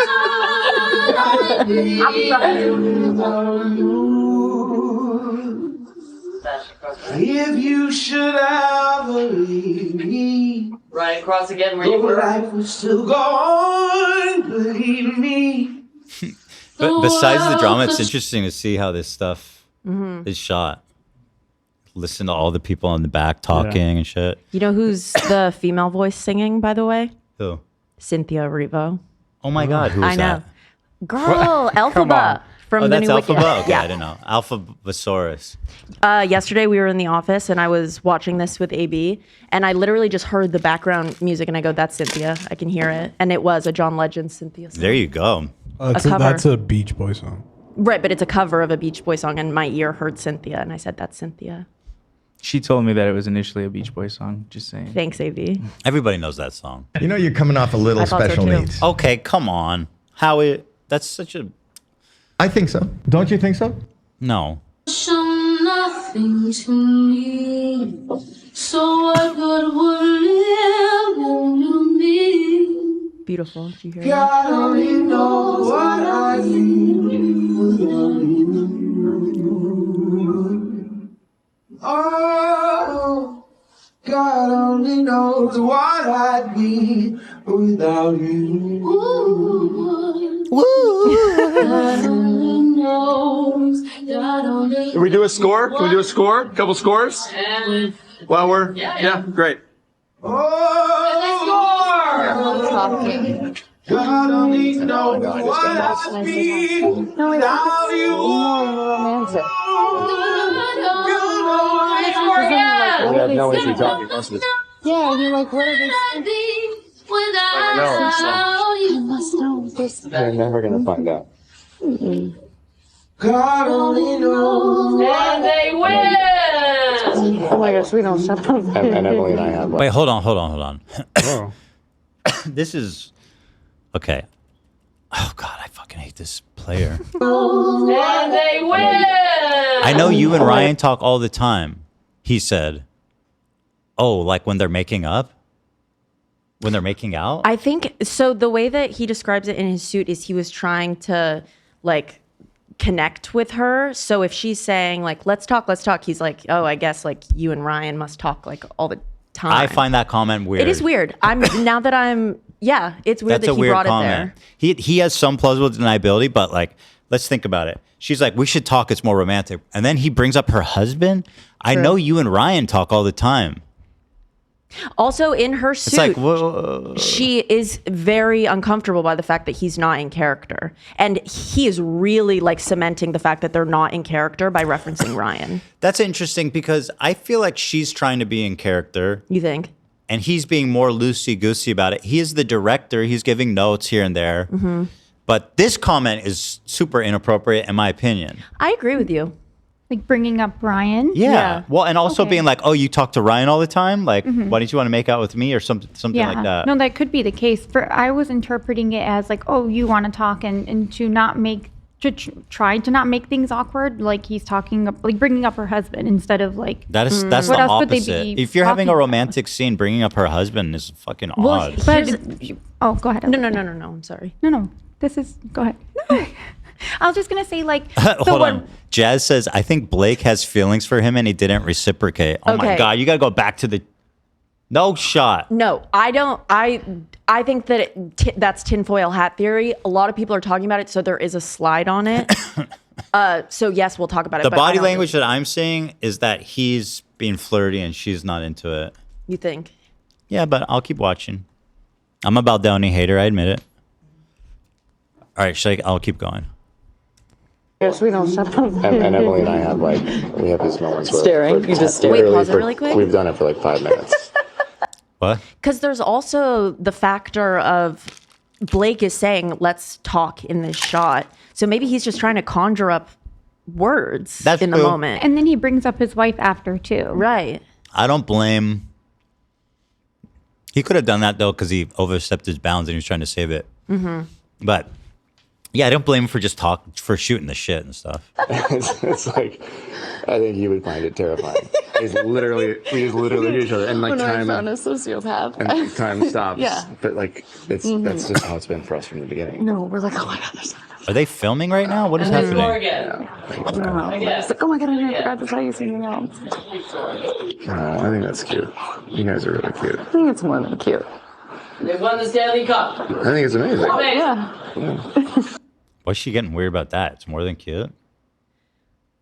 Yeah, I still think that they're This is just such like a weird- conjuring words up. Yeah. Are those her hands in between them? Like Let me kind of see. like this?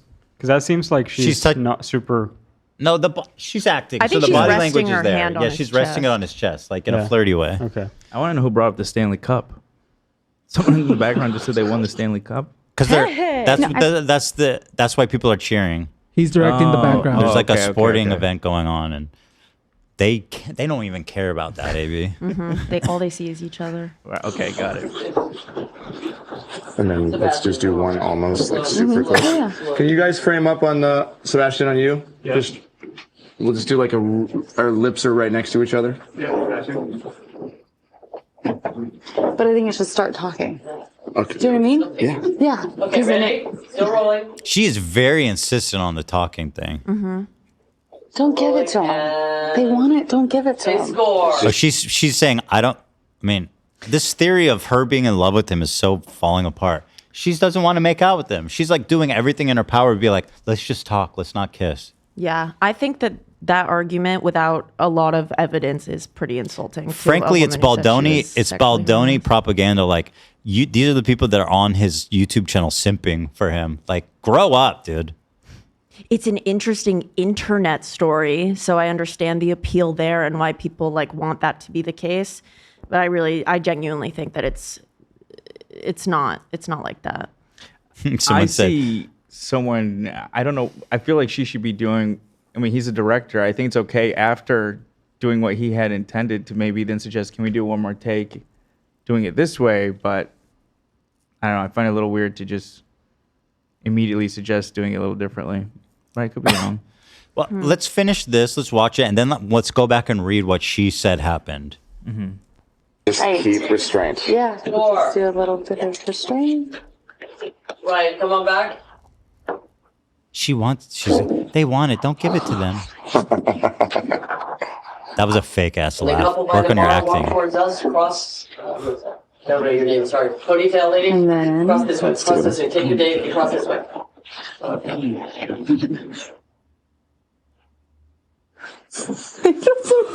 know. And my nose is so big. I was hoping. I feel like they should both be more in character. Like this whole chit-chatting thing is very bizarre. I agree. This is an important. This is very important. Yeah. Okay. Go back. I'll go back. Yeah, Yeah, just just like like- 5 seconds, 10 seconds. It seems aimless. Like they just go. If I feel like a plan beforehand. Well, that's what the it would be- intimacy. Yeah. It seems like they should have. This is what we're gonna do. Just standing up there and like doing this feels inappropriate because Well- then you're just. I don't know. You can't just. Yeah, go ahead. I Yeah, don't know. the way, so I've worked with a lot of intimacy coordinators and like plays and stuff like that. The way it works is it has to be so choreographed. Yeah. Like you say something as simple as right hand to the right shoulder, like that is choreographed. So and it is shown in Justin's suit that like he did try to get her to meet with the intimacy coordinator beforehand, and he, according to him, always would relay the notes from the meetings that he would have with her to Blake. and Well, he why would not just read. have the coordinator on set? Well, she was also on set. Okay. But you have to rehearse. Like this scene, it would have been much better, I assume. So, or a sex scene or something at the very most. Like that needs to be choreographed before we're on set. That can't be choreographed the day of. We need to know what story we're telling, how we're going to tell it, how we're all going to be comfortable when we tell it. So, by the way, this is a scene without sound, and they're saying it's filmed as part of a montage. So it makes sense that they could just talk about anything, Yeah. and it would work. But I just find I feel like they should be in character, like talking to each other, like you're in character, and I don't know. I just find the whole thing bizarre. But let's keep watching. This is the important part you guys want me to watch. Let's see here. I know. I feel so nosy. I mean, it's like just noses. I know, and my nose is so big. And my nose is so big. Yes, I was hoping that we could address this. So, she's kidding, right? Hoping that we could address this. It's not too late. Just gotta shut down. We gotta call an insurance month and just deal with that. And then, Cut. just kidding. No, it's true. That's why we hired Jenny Slate too. Our noses. So, pause it really quick. Something that Justin's case uses that moment to allude to is that she complained that he was talking about her body disparagingly and the way that she looked. When this was seeming, he claims that he didn't brought it fat up. shame her. The nose thing? He did. Yeah. But something that his suit alludes to is that like they had a rapport and a friendly I can see rapport that. that could have possibly Yeah, led based him on to- that, I yeah. can totally see that. We're just giving each Yeah, other. like there are text messages where she calls herself a ball buster, and in his suit, it's like, would that have been deemed like inappropriate? I can see that. That makes sense for sure. So it's just an So interesting if you're like, point. oh, we missed some stuff. Yeah. They know each other better than that. She's not marrying someone she doesn't know with lots of red And also, flags. when he said cut, he really did like back away, and it seemed like he was out of character by the time he called cut. I'm not trying to defend him so much, but, No, I'm analyzing it. It's the small things at this shot point. is not. It's not let's see. We'll go back and see what she said after this. Do But you know what I yeah, mean? You're like, oh, okay, there's stuff that we don't know. All of it. Yeah. It feels.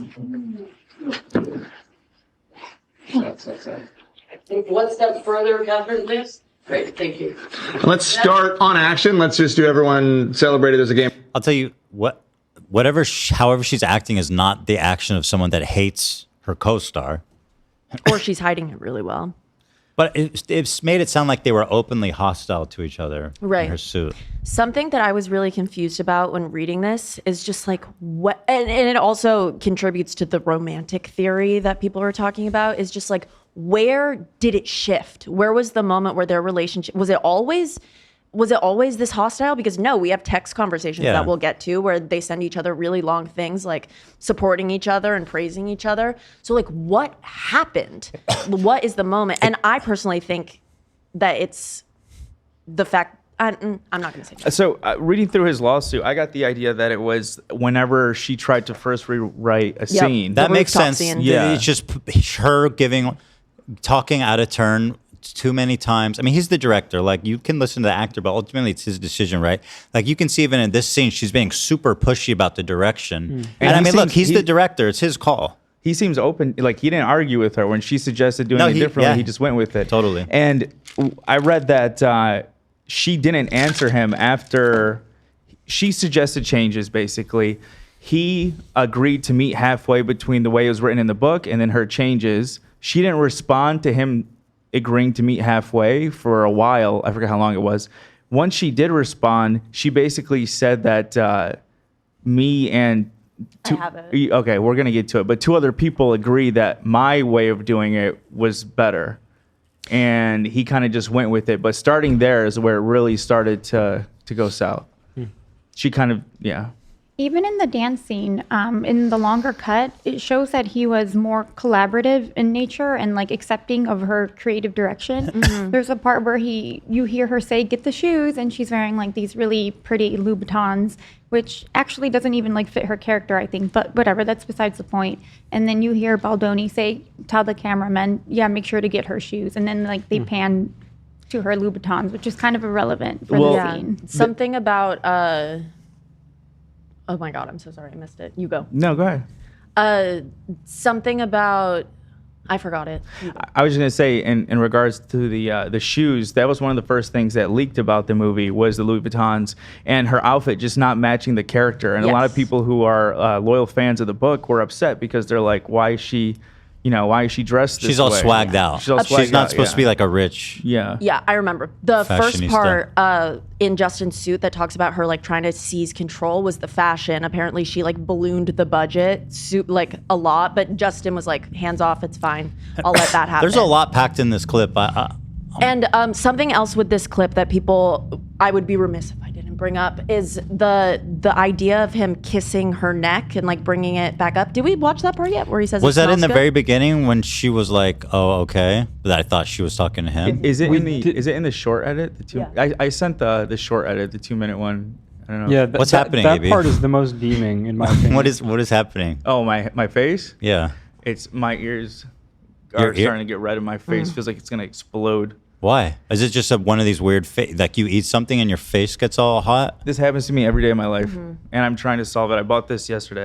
You seen a doctor about it? Yeah, no doctor knows what it is. This is a fan that shoots at my face, just AC.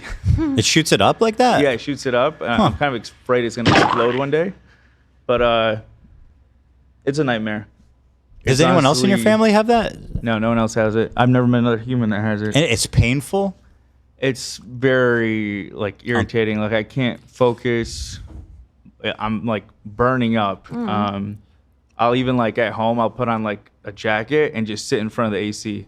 Like I have an AC. Holy shit. So it's hot. It's a hotness. Yeah, it's very hot. Yeah. What the fuck? I'm thinking. Which maybe parts are hot? Show me with your hand.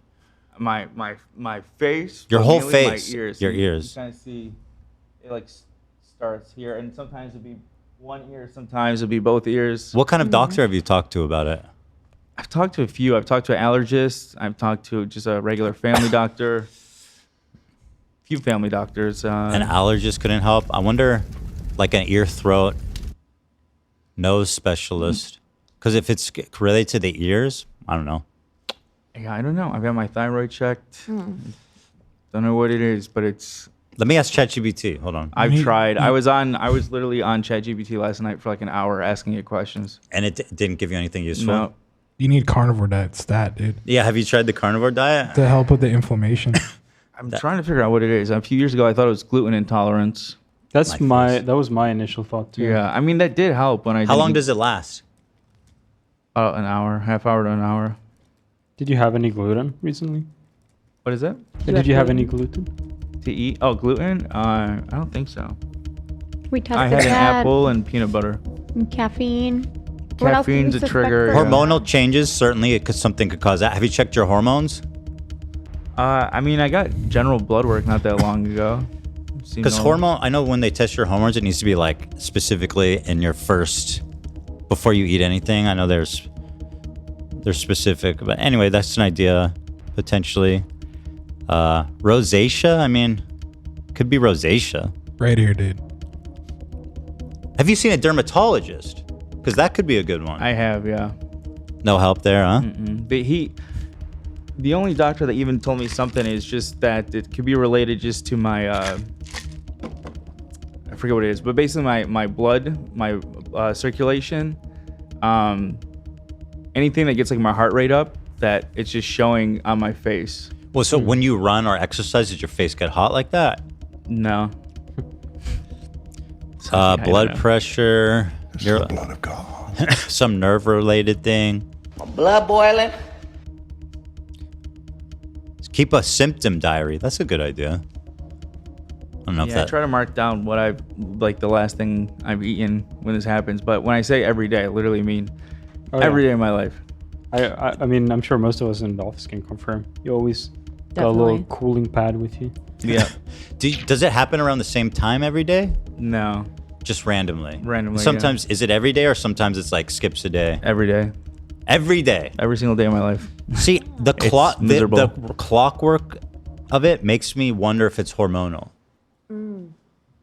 Maybe. Yeah. If it happens every day without fail. Without failure. Once per day? No, multiple times. Multiple times. Yeah. You should ask Jake Doolittle. He might know. Yeah. You ever tried taking Claritin? I have actually. Didn't help? That's what my uncle recommended, Claritin. Didn't help? Not really, no. Fuck. That's so mysterious. Yeah. Appreciate you looking though. Maybe someone in the comments will have Someone, Shella asked, maybe it's ligma? It might be. Could be. It sucks. I feel bad. I freeze Lena at night because I would consider talking to a I don't know, what are they called? The hormone doctor. Or I guess if you're a guy, it might just be a what's the penis doctor called? Urologist. Yeah, it might be a urologist. Or like a men's clinic type of thing. Yeah. Who checks hormones? Which kind of doctor? There's a super chat that says, "Love you, AB, but can we get back to the PowerPoint?" This is my detour. An endocrinologist, right, is a doctor that specializes in hormones. All right, back to Baldoni. Our heart goes out to AB. So sorry No, that it's you're okay. experiencing that. Go ahead. Yeah. The show must go on. That's what they say. But let us know if you need anything. Thanks. Thanks, fam. Absolutely. So something that people were pointing out is that it's possible that Justin made the choice to kiss Blake here because the character of Ryle has like a super insane like fascination with a tattoo that Lily has on her collarbone. And so people were saying that it's potentially that was the reason why he did that, and Blake doesn't know because it's also revealed in the suit that she didn't read the book, at least very well into filming. She had to I don't know. It's important to. All right, I want to finish this. I do. I genuinely think it's interesting. What's going on? Although I'll say Hassan is having not that. God damn it! How'd that happen? I have it open for chat, and then, one thing leads to another. But now I can't hear this. Okay, here. I'm gonna go back a little bit. Great, thank you. Let's start on action. Let's just do everyone celebrated. There's a game going on. On action. Okay. Yeah. Okay. People passing. On action, it'll just be celebration. They just scored.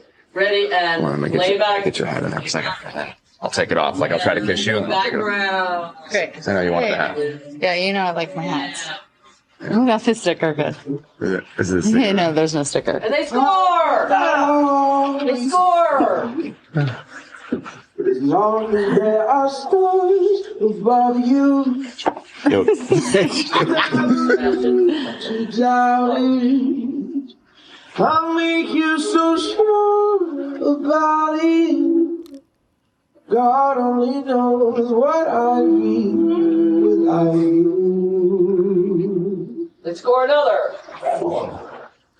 If you should ever beard on you today. I'm probably getting a spray tan on you. That was the moment. She says, "I'm probably getting spray tan on you," and he says, "It smells good." So this one I thought was pretty different from what she said. Definitely, happened. yeah. She said something along the lines that he just commented on her smell. Let me read it. Right, there, It even says, better. Like he sniffed her panties and was He like, did not. "You smell good." He did not act in character as Ryle. Instead, he spoke to Miss Lively out of character as himself. At one point, he leaned forward, slowly dragged his lips from her ear down to her neck, and he said, "It smells so good." That is an outright lie. It says none of this was remotely in character or based on This is any the dialogue. scene that she's talking about. Maybe it's some different scene. I don't know. I mean, maybe, but in his suit, he counters that exact point with this. So this is allegedly that was a lie. counter evidence. You think? I mean, I'm looking at it. It is. It Didn't is happen more like that. Let's different watch than again. I remember. Yeah. I'm probably getting spray tan on you. It smells good. Well, it's not that. It's my body makeup. Wait. Oh, God damn it. I'm getting beard on you today. Am I getting beard on you today? I'm probably getting spray. Am I getting beard on you today? It's a little uncomfortable. Yeah, it's a little like personal. It's like, am I turning you on? Yeah, a little. You know, it's, don't worry. Yeah, it's like referencing himself specifically. Like, am I getting my beard? I felt on a you? little weird energy from that. And then he Seems like says- he's referring to something that happened before, though, right? It does sound like Because that. am I doing this today? Maybe. Just speculating. It seems like something that happened before that was joked about or commented on. It does sound like a familiar. Like I'm getting my beard on you. And then she's, it's just an intimate thing, like rubbing your facial hair on somebody. It can be seen either way, but I feel like either way, it doesn't negate the fact that she felt uncomfortable. I agree. Who's to deny that? And it's also her saying, I might be getting my spray tan on you. It could be her being like, get off of me. Yeah, it's true. Like it's spray, like you don't want to rub spray tan. Right. And you don't want to get body makeup You don't want on. people touching it. I'm curious about a thing. Does it happen a lot where the producer acts in the movie? Because to me, this is like a Yes. massive Director acts in their movies a lot. Yeah. It seems like a massive like conflict issue because it must be harder to speak out about being uncomfortable when he's literally the director. It happens all the time. To me, that's weird. Actors, they'll write and direct their own movie and then they star in it. And then like put themselves in like sex scenes and shit. Yeah. To me, that's a little bit weird. I Like, mean, there's I something don't there. think it necessarily needs to be weird. I don't. Yeah, I don't think so either. If you have like an intimacy coordinator on Mhm. set and everyone's consenting, but it seems like here the lines were too blurred. So is there no power dynamic really there? Like if she feels uncomfortable, There is. I There mean, there certainly would is. be with a director anyway, right? Well, this is Yeah. a more unique situation where Blake is like a bigger, I feel, actor than he is. And Well- she clearly has a lot of say on set. Yeah, she has a lot of scene. swing. Yeah. Yeah, that's what makes it so interesting is because she actually has probably more power because of her and her husband. Yeah, she at one Yeah, point yeah. before they returned to filming, if he didn't comply with a specific grievance that she had, she did say that he would have to recast her in 2 weeks. So she like gave him ultimatams. It's pretty hardcore. Non-negotiable ultimatums. But yeah, I can see it that way. I'm getting spray tan on you, which smells good. Well, it's not that. It's my body makeup. Let me hear the way he said it smells good. I'm getting beard on you today. I'm probably getting spray tan on you. It smells good. Well, it's Okay, not hold that. on, hold It's on, my body hold makeup. She gave that a pretty hearty laugh. She didn't need to do that. This is very confusing. It is confusing. Well, it's not that. It's my body makeup. My body makeup? It's not my. Spray tan smells good. It's not that. It's my body makeup. So, what's the? Is this saying anything? Not really. It's him saying, I'm smelling your spray tan. Don't worry, it smells good. She's like, I think what you're smelling is my body makeup. to me, this entirely. Oh, so she's like, no, you. It's kind of like, yeah. There's no. Okay, I see. I think that's her. Maybe could be a little defensive on her part. Yeah. My thing is like, did he do something that was not planned? Was he supposed to kiss her on the neck? No. So all this was according to plan, according to what the script said. No. It was not. He was not supposed to kiss her neck. That Did was he not. kiss her neck or was he hovering? I couldn't tell. He did kiss her neck. Yeah, so then, in my opinion, that's really weird because he did something that was not planned for and she didn't sign up for. Yeah, the stage direction With just that says in that they're mind. slow dancing in a bar. with that in mind, it's actually changes my opinion a lot. Interesting. That's interesting. I could show nothing to me. So what good would it even do me? And they win. They won. All right, cut. Hold on. If the scene is just that they're slow dancing, what's with all the fucking like? Yeah. What do you mean? Why don't it's like there's no explanation for why wouldn't they just make out if they wanted to in character, right? Like what? They're like a couple. Because what's with all the like? Well, this is probably before they've officially like. But isn't there a younger version of her where they're together? No, the younger version of her has a different boyfriend. Oh, okay. They parallel the two relationships against each other. Yeah. But yeah, I mean, when you're acting in a scene, it's really, I guess it gets confusing. And he should have asked consent to kiss her neck. He really should have, especially as a director. And if you don't have an intimacy coordinator because it's not like needed for this scene right now, like you need to be very, very clear with what you're doing. This could serve as a lesson to a lot of filmmakers, I guess. If he's telling the truth. Okay, I'm gonna finish, and then I want to go back to what you said. Slow motion. It's gonna be a 7-second reel. My girl. This and like. Like for sure. And like, Apple, take one. Amber. So, very simple stuff, but then are they just retaking it? But there's no description. Set and This is the shoe part? Background. But you actually hear them saying it. Yeah, why would she have such bougie shoes? Her character is just like a regular person, right? She's a small shop owner. We just opened her shop. Actually. She's what? A small shop owner. Oh, But what kind of she has shop? like a flower shop that she just opened. That's just getting up and running. How'd she get the funds? In the movie? For the flower shop, in the story. I don't remember the storyline that detail of it, but yeah, I mean, it clearly doesn't fit that. Right, Olivia was her family. Maybe her family was well off. I don't remember that. I think her dad was like. I don't remember it enough. An officer or something. I don't know. Yeah, her mom but- was living in a very big house in the movie, but I don't think they mentioned her paying for. You saw the movie? Yeah. Yeah. Oh, and I saw actually- the movie and also listened to some of the audiobook. Yeah, even if her family was well off, though, I mean, like she had there was tension between her and her father. So Yeah. It still and doesn't seemed really like he make was- sense Yeah, that it she- doesn't. It doesn't fit. The narrative. Why didn't she just put on like a full Gucci sweatsuit? But that was also like a huge thing because that's when the movie first started getting bad press when the photos leaked of the set and her and like what the public deemed as like ugly outfits. So, okay. So it was like a big deal because the wardrobe, like production had already planned it out. It was budgeted and everything. And then she was basically like, no, and kind of took care of that all on her own. Okay. And I looked it up. Lily quits her job and uses her inheritance to buy a storefront that she wants to turn into a flower shop. What kind of inheritance? How much did she inherit? Because she might have Louis Vuitton money. Sure, actually, yeah. Her dad died in the movie, I think. Idiot. What an idiot. Stupid. Fucking L dad. The exact monetary amount is not explicitly stated in the book. Does it, but like, do you get an idea? The focus is more on the symbolic importance of her using the inheritance to create a new life. She probably got, okay. Whatever.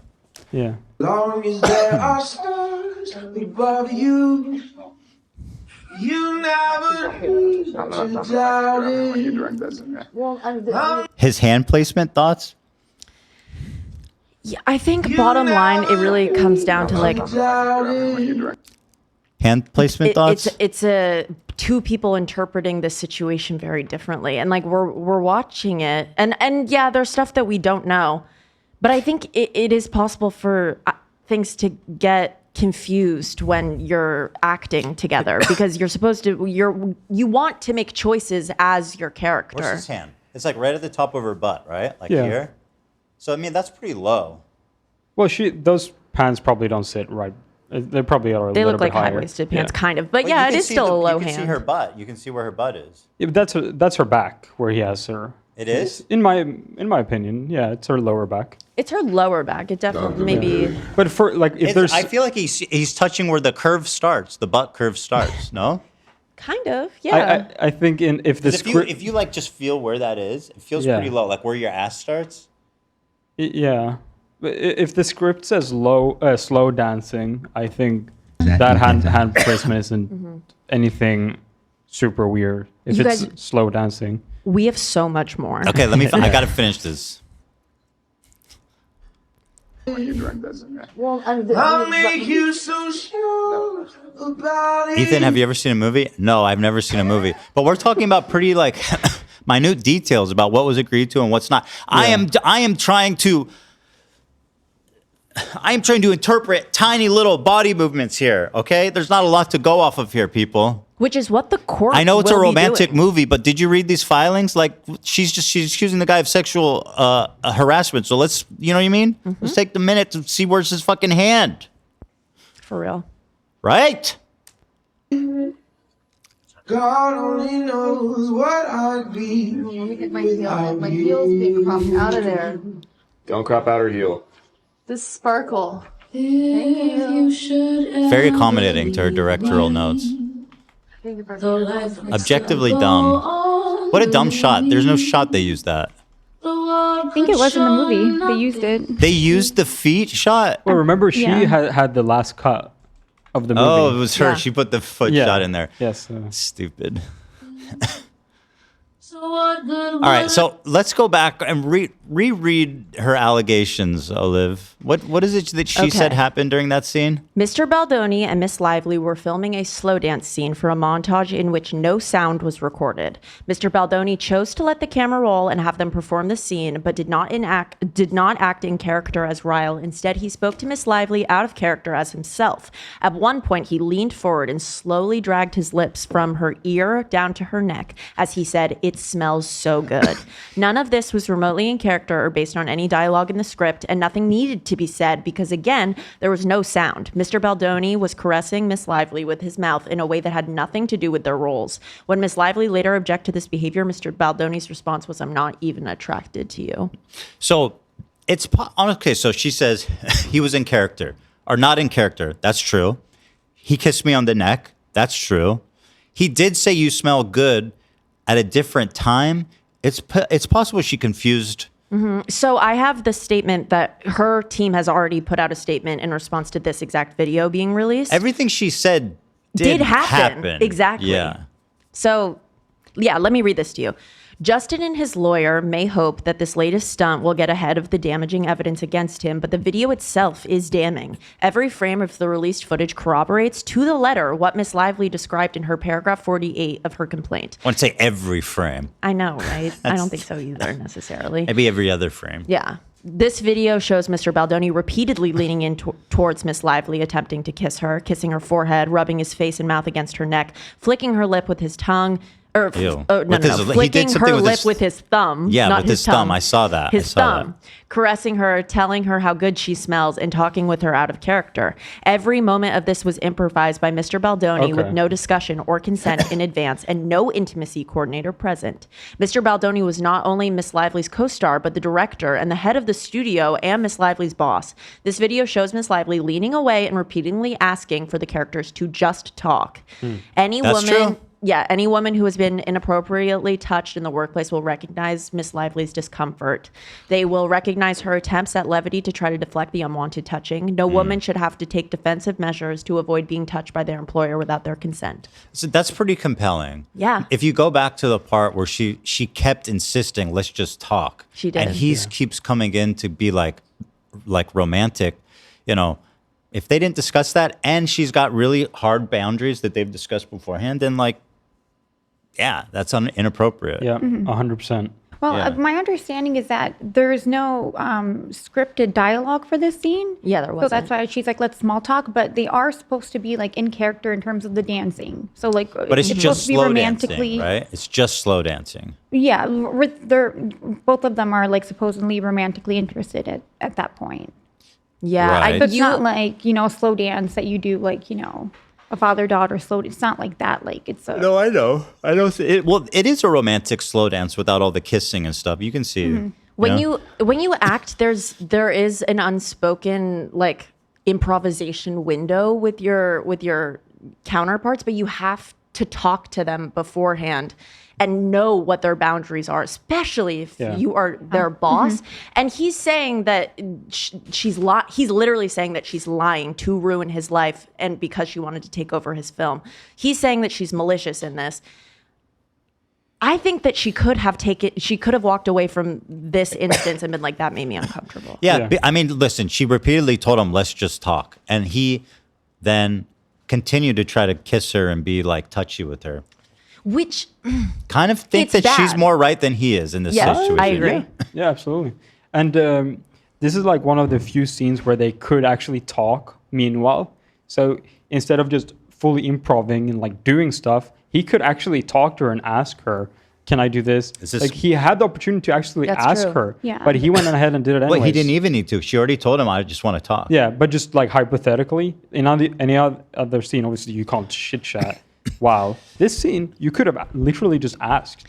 It is really no. I think that Justin Baldoni in this suit would have detailed very specifically if they did talk about what they wanted to do in this scene beforehand. So I don't think that they did. Yeah. I think that this was all improvised, and I think that that's a bit unprofessional. I think he's wrong. And also, like, he could have been a little distracted because as the director, there's just so many moving parts happening. And I think he's not, like, fully, like, mentally engaged in that scene. And he's also just thinking about, like, all the moving parts that are happening. Seems to me that he was really interested in her, from what I saw. Yeah, and he could also make the argument that he was in character and Ryle is, like, aggressively, like, attracted to Lily. He's like... but it's not. It wasn't agreed on. You're right. And she told him. Right. She basically told him stop. When she says, "Let's just talk." I mean, that's basically saying, "Please stop." Right? Okay. Interesting. So the only thing that she got wrong is she said that when he kissed her, he told her she smelled good. That's not exactly what happened, but he did tell her at a different point, unrelated to the kiss, that she smelled good. After he rubbed his beard on her and was like, "Am I beardy?" Yes. I'm on her side on this scene so far. All right, let's go to the next. Go to, what slide are you on? I can't see. Baldoni. There we go, yes. Okay, so do you remember when we went through that list of like detailed what Blake needed to happen in order to return to filming after the strike? Yes. So apparently, according to Justin, him, Wayfarer, and Jamie, his partner, never saw that list. That was a document that for the first time they saw in her suit, in her lawsuit. They're like, we had no idea. So it's crucial to note that this list of grievances read on January 14th, 2024, Ambush, were new, separate from the 17-point return to production demands, and were never presented in any of the parties present. So she never showed that demands to anybody on his team ever? That's what he's claiming. Can they prove that? Okay. I don't know. I guess it should be easy to disprove if somebody's got it in the email before that or something. They'll go through a discovery process where that email will either exist or not. That's pretty shady if she never sent that to anybody. Agree. So they're saying that the list that they did see and they did agree to was actually a 17-point list that included some things that they were like, I don't know if I agree with that, but most of it was just vague, like we need an intimacy coordinator, stuff that they already agreed to. Go to the next slide. Do we have that one? We will. This is the one. So I'm going to show you the 30 first, and then I'm going to show you the 17. Good. Okay, so this is from her list that she claims they talked about before they went back to filming. The ones that pop out to me the most are no more mention to Blake Lively of personal times that physical consent was not given in sexual acts, neither the abuser or the abused. No more mention by Mr. Baldoni of him speaking to Blake Lively's dead father. An intimacy coordinator must be present at all times when Blake is on set with Mr. Baldoni. Next. No more personal physical touching of or sexual comments by Mr. Baldoni or Mr. Heath will be tolerated by Blake Lively. No more improvising of kissing. All intimate touch must be choreographed in advance with Blake Lively and an intimacy coordinator. No biting or sucking of lip without Blake Lively's consent. And all actors participating with Blake Lively in intimate scenes involving her must be any state of nudity or simulated nudity, must be classified as active working actors, not friends of the director or the producers. Do you remember that? Yes. During the gynecologist was played by his friend. Yeah. his friend is like a very trained actor, and also they casted Blake's sister on. I mean, granted, Blake's sister wasn't like up in between someone's legs, but Justin does say that this friend, yes, they know each other, but he's like incredibly trained, and he has a like vast resume. Okay, I mean, which it's still uncomfortable, the fact that at they least have a he's qualified. familiarity. And you don't. She kind of made it sound like it's his mechanic showed up, and She did a little, a little. Okay. All right, let's go to the end of this 30-point list that they apparently never saw. No more entering, attempting to enter, interrupting, pressing, or pressuring, or asking Blake Lively to enter her trailer by Mr. Heath or Mr. Baldoni while she is nude for any reason. No more private multi-hour meetings in Blake Lively's trailer with Mr. Baldoni crying. This That's awesome. Okay, he responded to that instance in this lawsuit as well. Apparently, after those photos that Lena was talking about leaked, the paparazzi photos of her in her costume, and people were like, first of all, she looks kind of old, and second of all, Lily would never dress like that. Mm-hmm. They were having a conversation in his trailer where she complimented him a lot about, they were talking about the fact that the media didn't like it. He says that she complimented him, which made him emotional. And in that conversation, he did get emotional, but it wasn't what she described. He says she complimented. He started crying. Yeah. That's ridiculous. I don't know. Well, it could what? be I mean, nice. What the fucking what's wrong with you? Like You'll see. you But need also, some. if you need that some- happened like that, well, emotionally what's the big deal? unstable. You did a really good job on these lines. I don't know. Thank you. Well, it's also, this is his big project, you know, it really does. I mean, It depends what she I don't said. know. It depends how big of a compliment we're talking about. You know what I mean? All right, let's go to the next one. Let's see what they actually did She's agree crying, to though? before returning to set. All right, let's see. So they have receipts that this is the list they got, I'm assuming. They list one by one individually in their suit everything that was on the 17-point list. Let's and take they a say look. Yeah. So, intimacy coordinator, they re-agreed to that. Limiting review of intimate scene footage to those with essential business reasons. No spontaneous improvisation of scenes involving physical touching, simulated sex, or nudity. No physical touching of Lively or comments about her physical appearance, except in connection with the character and or her scene work. No discussion of personal experiences with sex or nudity, including as it relates to conduct with spouses or others. Something that he mentions in his suit is that, if you remember, she was like, don't talk to me about porn. Like, I don't want to see porn. I don't want to XYZ. I don't want to talk to you about porn or your sexual experiences. Yeah. Apparently, he recalls that the situation happened where she said, I don't want this scene to look like porn. And then she said to them, actually, I've never seen porn, which prompted Justin to say, actually, I really commend you for that, as I have a porn addiction, which I talked about You publicly. don't volunteer that. That's fucking weird. He used to have one. No. He used to have He one, used to have but one. he's talked about it like It's in his publicly on books. stuff. No, but who gives a fuck? She's like, I've never watched porn. Well, actually, I had a porn addiction. Like, I guess. Even knowing that about someone, it's like too much info. I guess, yeah, saying I've never weird. watched porn isn't as Fuck. personal as opening up and being like, well, I love it. Also, maybe I'm risking being too judgy, but I feel like just someone who's capable of having a porn addiction is already like kind of bizarre. It's just an interesting and I point. mean, like, as a guy, if you have a porn addiction, you know what I mean? Like, you cannot stop watching it, downloading it, wherever you are. I mean, that says something about your psyche. I think also says a lot on how he views romance, because he is very touchy, it seems, and that's because he finds that romantic, or he like wants that. I think the porn addiction does not, even though like I'm at the risk of being judgy, because we all go through problems and we all, and he's recovered from it, which is commendable. But even still, that factoid does not help his case, in my opinion. To back up to the point number 3, no spontaneous improvisation of scenes involving physical touching. Baldoni alleges that she didn't want to meet with the intimacy coach, and he provides a text message with him and another producer where he says, just want to tell you about this. Seems she doesn't want to meet intimacy coordinator until we start, which may mess up the workflow, but I can still meet with her, of course. Yeah, that was in the last PowerPoint. She apparently it was just before filming that she didn't meet with the intimacy coordinator. Apparently on set they worked with her, but through Baldoni's suit, it does seem that he worked very, very closely with her, as he had he says that he has an entire handwritten notebook of notes that he took so that he could relay notes from her to Blake.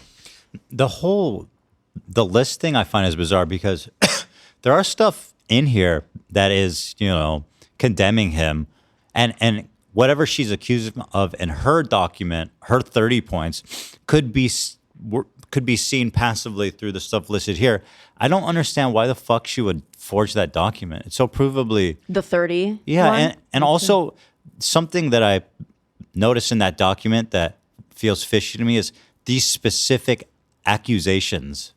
Like, I just feel like he would never fucking agree to that.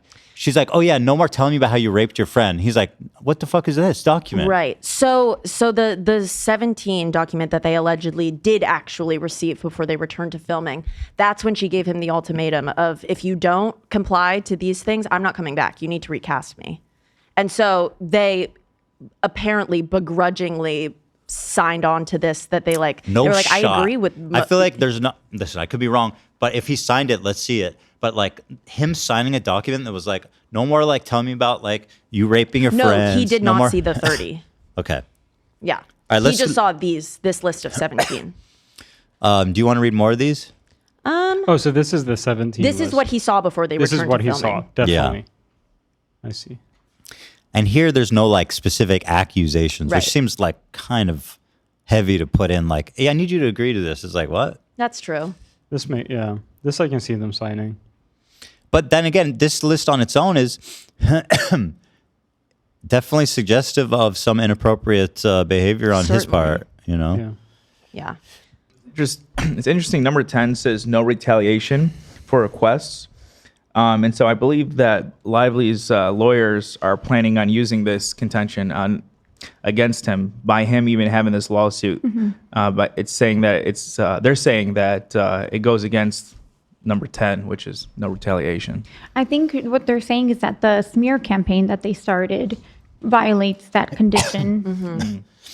I mean, also this doctor I see 16 is all players must be hired through talent agencies, not personal connections. Even if he's a professional actor, it's still weird. Yeah. Especially the way if he was like, hey, this is my buddy. I don't know. Let's keep going. What do we got here? Okay, so this is in Blake's suit, and in the New York Times, if you remember, some texts that got a lot of traction were from his PR team, and that they were saying we need to tell him how lucky he is, just how fucking lucky, the whispering in the ear, the sexual connotations, like Jesus fucking Christ, other members feeling uncomfortable watching it. I mean, there is just so much. Those were included.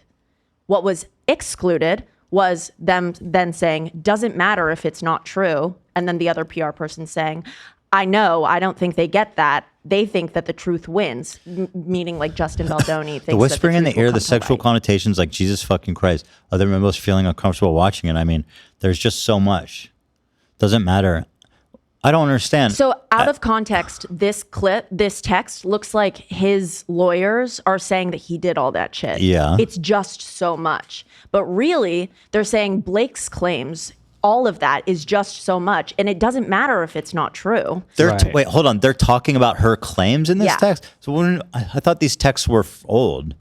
Well, no, she handed over the work phone after the movie came out. Well, that's super fucking sketchy and easily provably wrong if she's lying. Right. This is a photo of the actual text. But then there should be text beforehand that shows that they were clearly talking about. They only include. That's what Justin sued the New York Times for sifting through he doesn't and have taking the text. messages out of context. He doesn't have access to these text messages. Well, he has. He should now. He does now because they included this screenshot in the in the suit. They should include one beforehand that's showing that they're clearly talking about her allegations and not something else. Let me see. Let me go to the actual part in the suit because I took screenshots. I wonder if they.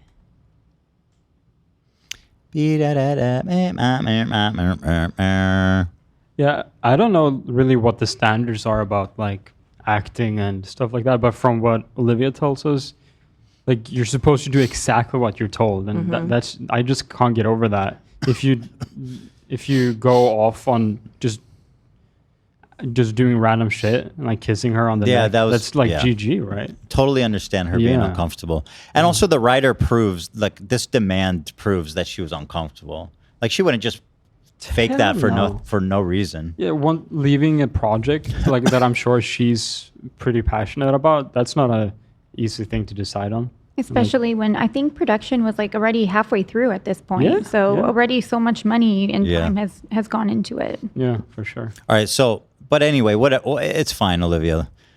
Let's move on to this next one. I'll check it for you and let you know though. Next up, we have. Okay, this is a reminder. We're going to another instance, a direct discrepancy instance. So if you remember this story, on another day, Miss Lively wore a low-cut dress to facilitate breastfeeding, but had covered it up with a coat.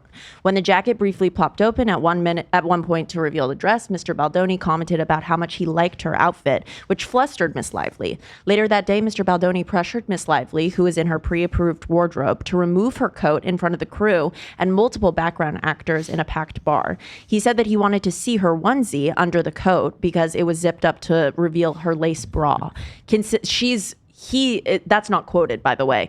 That's what she inferred, is that he wanted to see her lace bra. He didn't say that. He said, I think you look sexy. He said, I think you look sexy, in a tone that made her feel ogled and exposed. With other female cast members present, she said, that's not what I'm going for. He bristled and replied, I'm sorry, hot. Deeply uncomfortable, Miss Lively said, not that either. Mr. Baldoni responded sarcastically, I guess I missed the HR meeting. And I wish that was on tape. Right, that's crazy because there was HR involved in this. Whatever. Walked away. Another woman on the production spoke to Miss Lively afterwards to offer empathy and to share her similar experiences with Mr. Baldoni, commenting about her in sexual terms. If this lady writes a statement of support, that would be very, very, very, very compelling. I agree. That's the thing that's so confusing about all of this, because Mr. Baldoni, I almost called him. Mr. Baldoni, very respectful. He alleges that that she used Taylor Swift's method of breadcrumbing by getting all of the people on the cast who wanted to be in the sequel to unfollow him on social media. So, but that's my biggest thing, is everybody on the cast is siding with her. That was one of my huge beginning points. There's just, that is not good. It's like, is there want to be in the sequel and to get money really? No, not all of them. There's at least one that will take a principled stance. This person said, did Olivia include her not signing the nudity rider? I don't know what that means. No. That's news for us. But we'll look into that because we got to zip through here. Part of Lively's persistent desire to direct and inability to accept direction, for example, her allegations that Baldoni inappropriately called her sexy, was in fact a reference to a scene where everyone was wearing onesies, but Lively was covering her onesie with a big coat. Baldoni, her director, asked that she take off the big coat so that her onesie would be visible in the scene. Baldoni said it will be hot, as in 90 degrees. What? So apparently it's on tape. Where's that? I want that. I also that is ridiculous. Whoever's lying about this is being ridiculous. I agree. That's holy shit. But he's not different. He's not denying he said hot. Correct. They both are saying somebody said she's hot. Yeah. What the fuck? I gotta see that scene. Baldoni, well played. Blake, I feel the same. It's such a good feeling to get to work. Wait. That we're proud of and to do together. It just clicks when we find it. And that's hold on 1 second. So sorry. Back to that thing. In Lively's suit, she says that like him referring to her as sexy made her really uncomfortable. He does provide texts where she's saying like, I think I should be wearing this hat. I think that it would be sexy. So he then says that was language that he felt she was comfortable with. No, someone However, saying it's you're not in this sex, instance. saying I'll feel sexy is not the same as someone a random or not a random, but a man saying to you, "I think you're sexy." Like, nah. Well, no. Yes. Let me read. Let me read. But if it's a director looking at a costume, It and really he's like, depends. A lot of this is like so Yeah. much he said, she said in terms of like, it seems like they agree on the facts more or less, but it's all like, oh, well, I said it like this. Yeah, and I interpreted it that So way. I think the stuff that's on camera, I know we don't have this footage, but I think it's telling to like look between the lines of the stuff that's on camera, because like you said, they both admit that he said hot. Yeah. And they both admit that he said sexy. But I feel like what's telling in all of this, going through the 17 different contentions, this one in particular that we're talking about, because his explanation is such dog shit. He says, Baldoni said, quote, "It was hot," end quote, as it was 90 degrees in the small bar with no air conditioning. Like his way of justifying what he meant by hot. And when he used the word sexy, it was, he was encouraging her to accept direction by saying it was sexy. No, yeah, that's like totally shady. Yeah. Like, are we if it's recorded, so we don't even need to guess, but that seems like massive cope. Also, to offer I didn't like call you hot. I said it is hot. Yeah. Also, to offer a different perspective, I feel like Blake is very sarcastic, especially because she's married to Ryan Reynolds. Right. Maybe very playful, and I feel like Justin Baldoni was trying to act that way with her too, without realizing he doesn't really have that permission to cross those boundaries. If that makes sense, because that's what I Yeah. saw in the dancing scene where she like makes fun of his nose. It's a cute little tease. It could be interpreted that way, but it also be interpreted like, no, look, she's making fun of my physical appearance too. Right. Okay, I'm gonna continue. Yes, sorry. These texts. Okay. She says to him, "I feel the same.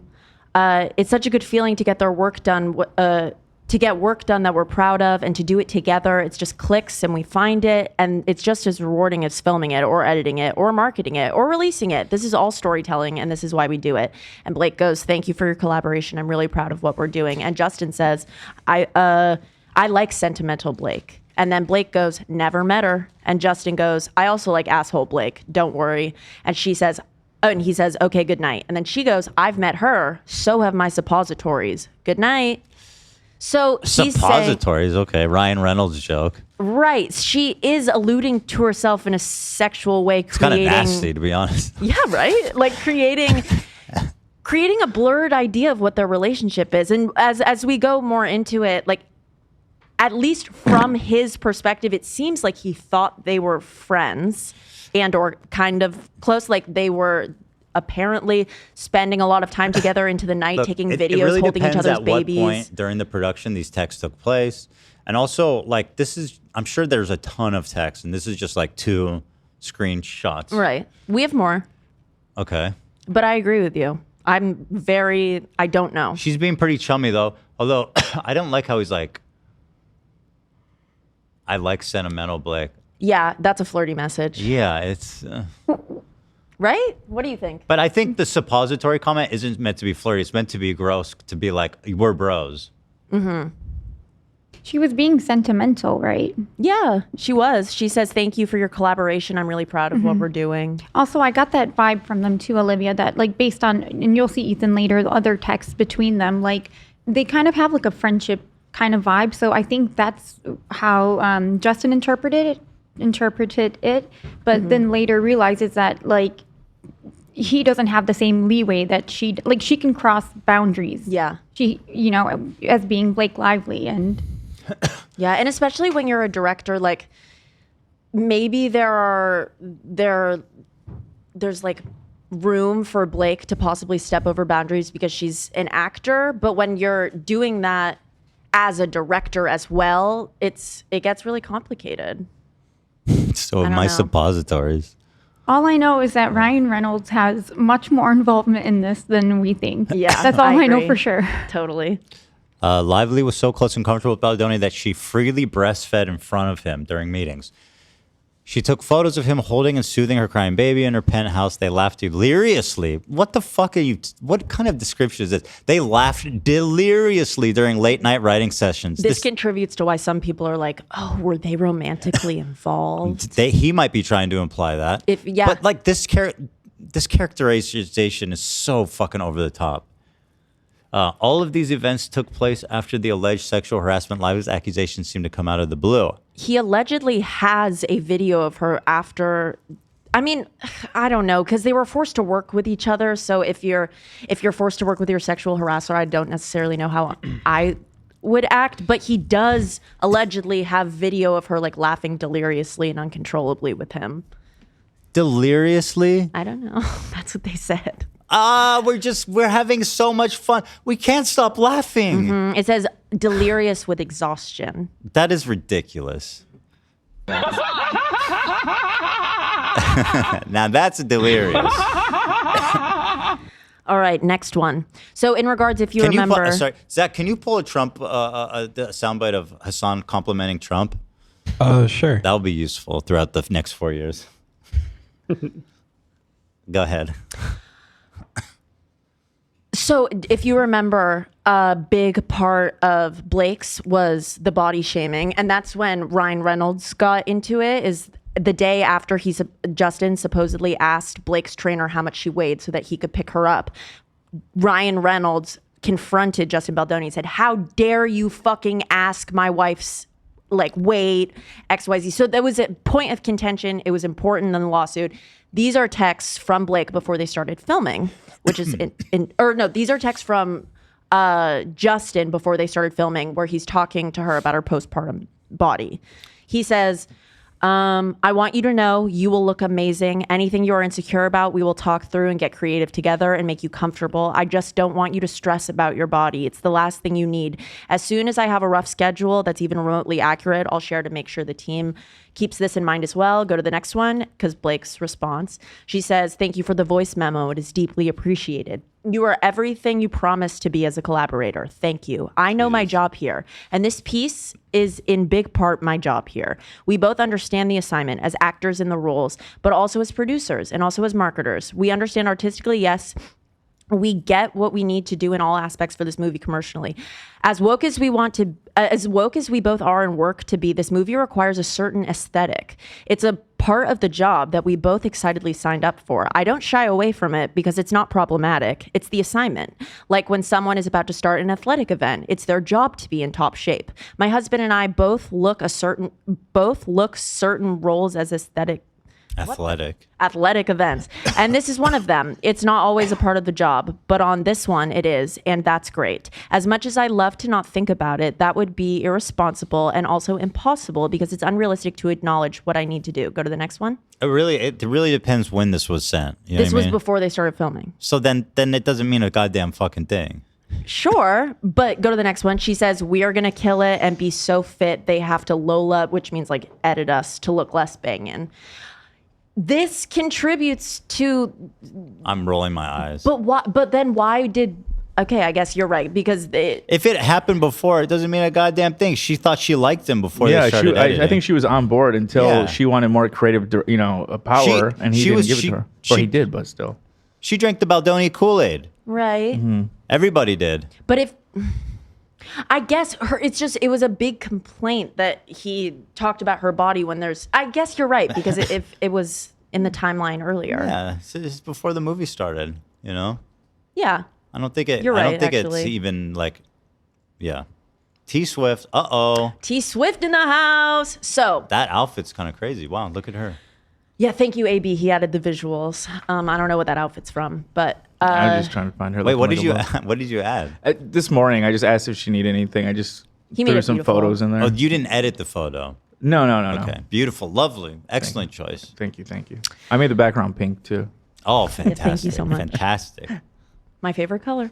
So Blake, as production continued, she really wanted to, quoted, take a pass at writing the iconic rooftop scene. The rooftop scene is where they meet each other for the first time. It's a very important moment. And Justin was hesitant to allow her to do it. And so she sent him She sent him her pages. And in the suit, it says, seemingly stung by Baldoni's exceedingly mild resistance, Lively did not respond and went silent for multiple days. Later, she confirmed in a text message below that Baldoni's response, of course, didn't feel great, or another mega celebrity friend and Ryan Reynolds. So, or two people are saying it's Taylor Swift and Ryan Reynolds. So to have my passion praised instead of my specific contribution. Lively was referring to an earlier meeting where Lively summoned Baldoni to her New York penthouse, where Baldoni was greeted by Mr. Reynolds, who launched into enthusiastic praise for Lively's version of the scene. Hours later, as the meeting was ending, a famous and famously close friend of Reynolds and Lively walked into the room and similarly began praising Lively's script. Baldoni understood the subtext. He needed to comply with Lively's direction for the script. Later, Baldoni felt obliged to text Lively that he had liked her pages and hadn't needed Reynolds or her mega celebrity friend to pressure him. Do we have that text? Yeah, we have stuff. Lively responded that they were her two dragons. So let's get into it. Let's get to those texts. Nice. That's AI, right? Yeah. Yeah. As for, we assume, Taylor and Ryan, and Blink for that matter, I'm the luckiest motherfucker on the planet to have them as my dance moms level stage moms. They are embarrassingly effusive. That said, they're also my most trusted partners and the people I go to first with anything creative I touch. And I'm the person they go to first. That reciprocal creativity and support has been one of my life's greatest and most fulfilling gifts. When they loved and signed off on the pages, I felt good to send them to you. They asked what you thought specifically after. They checked in so many times. I told them that you laughed a bunch and it's probably a blend, but you appreciate my passion so much. Next. So hold on. So this scene was written out by Baldoni. Based off the book. Based off the book. He wrote the screenplay. Yeah. And then she was like, I want to rewrite this. Okay. And according to his lawsuit, he met her halfway. He took some of her suggestions, but not completely what she said at first. This Blake Lively AI is missing the mark a little bit. Just doesn't look like her. I agree. It kind of looks like Katy Perry. It's just Yeah, someone else. I didn't make these. I just looked up Taylor Swift badass and then like Thanks. yeah. Love it. Okay. So go ahead.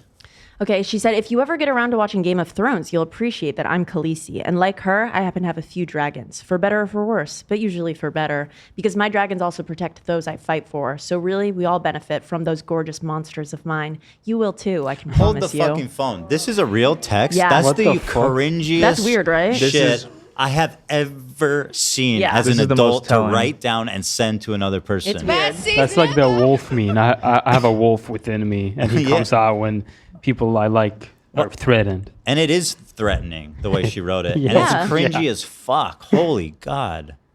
It is. It feels like she's saying you're either with me or against me. Like Yeah. She's absolutely talking about Taylor Swift. Yo, yeah, absolutely. Yeah, I'd be scared if I got that text. Me too. Taylor and fucking what's his name? Ryan Ryan Reynolds. Reynolds. Ryan Reynolds. Saying I'm Scary Khaleesi's a shit. red flag. I'm just gonna say that. Is it? Well, Yeah, I well, haven't because seen she's a it. fucking villain. Stassi said it in Game with Vanderpump all the time. She loses her mind and kills everybody. And then they have to kill her. This Very horrible ending. Not earned at all. Just the worst ending to any show ever. I believe that's the real ending of the story, but they're fucking suck and they're horrible.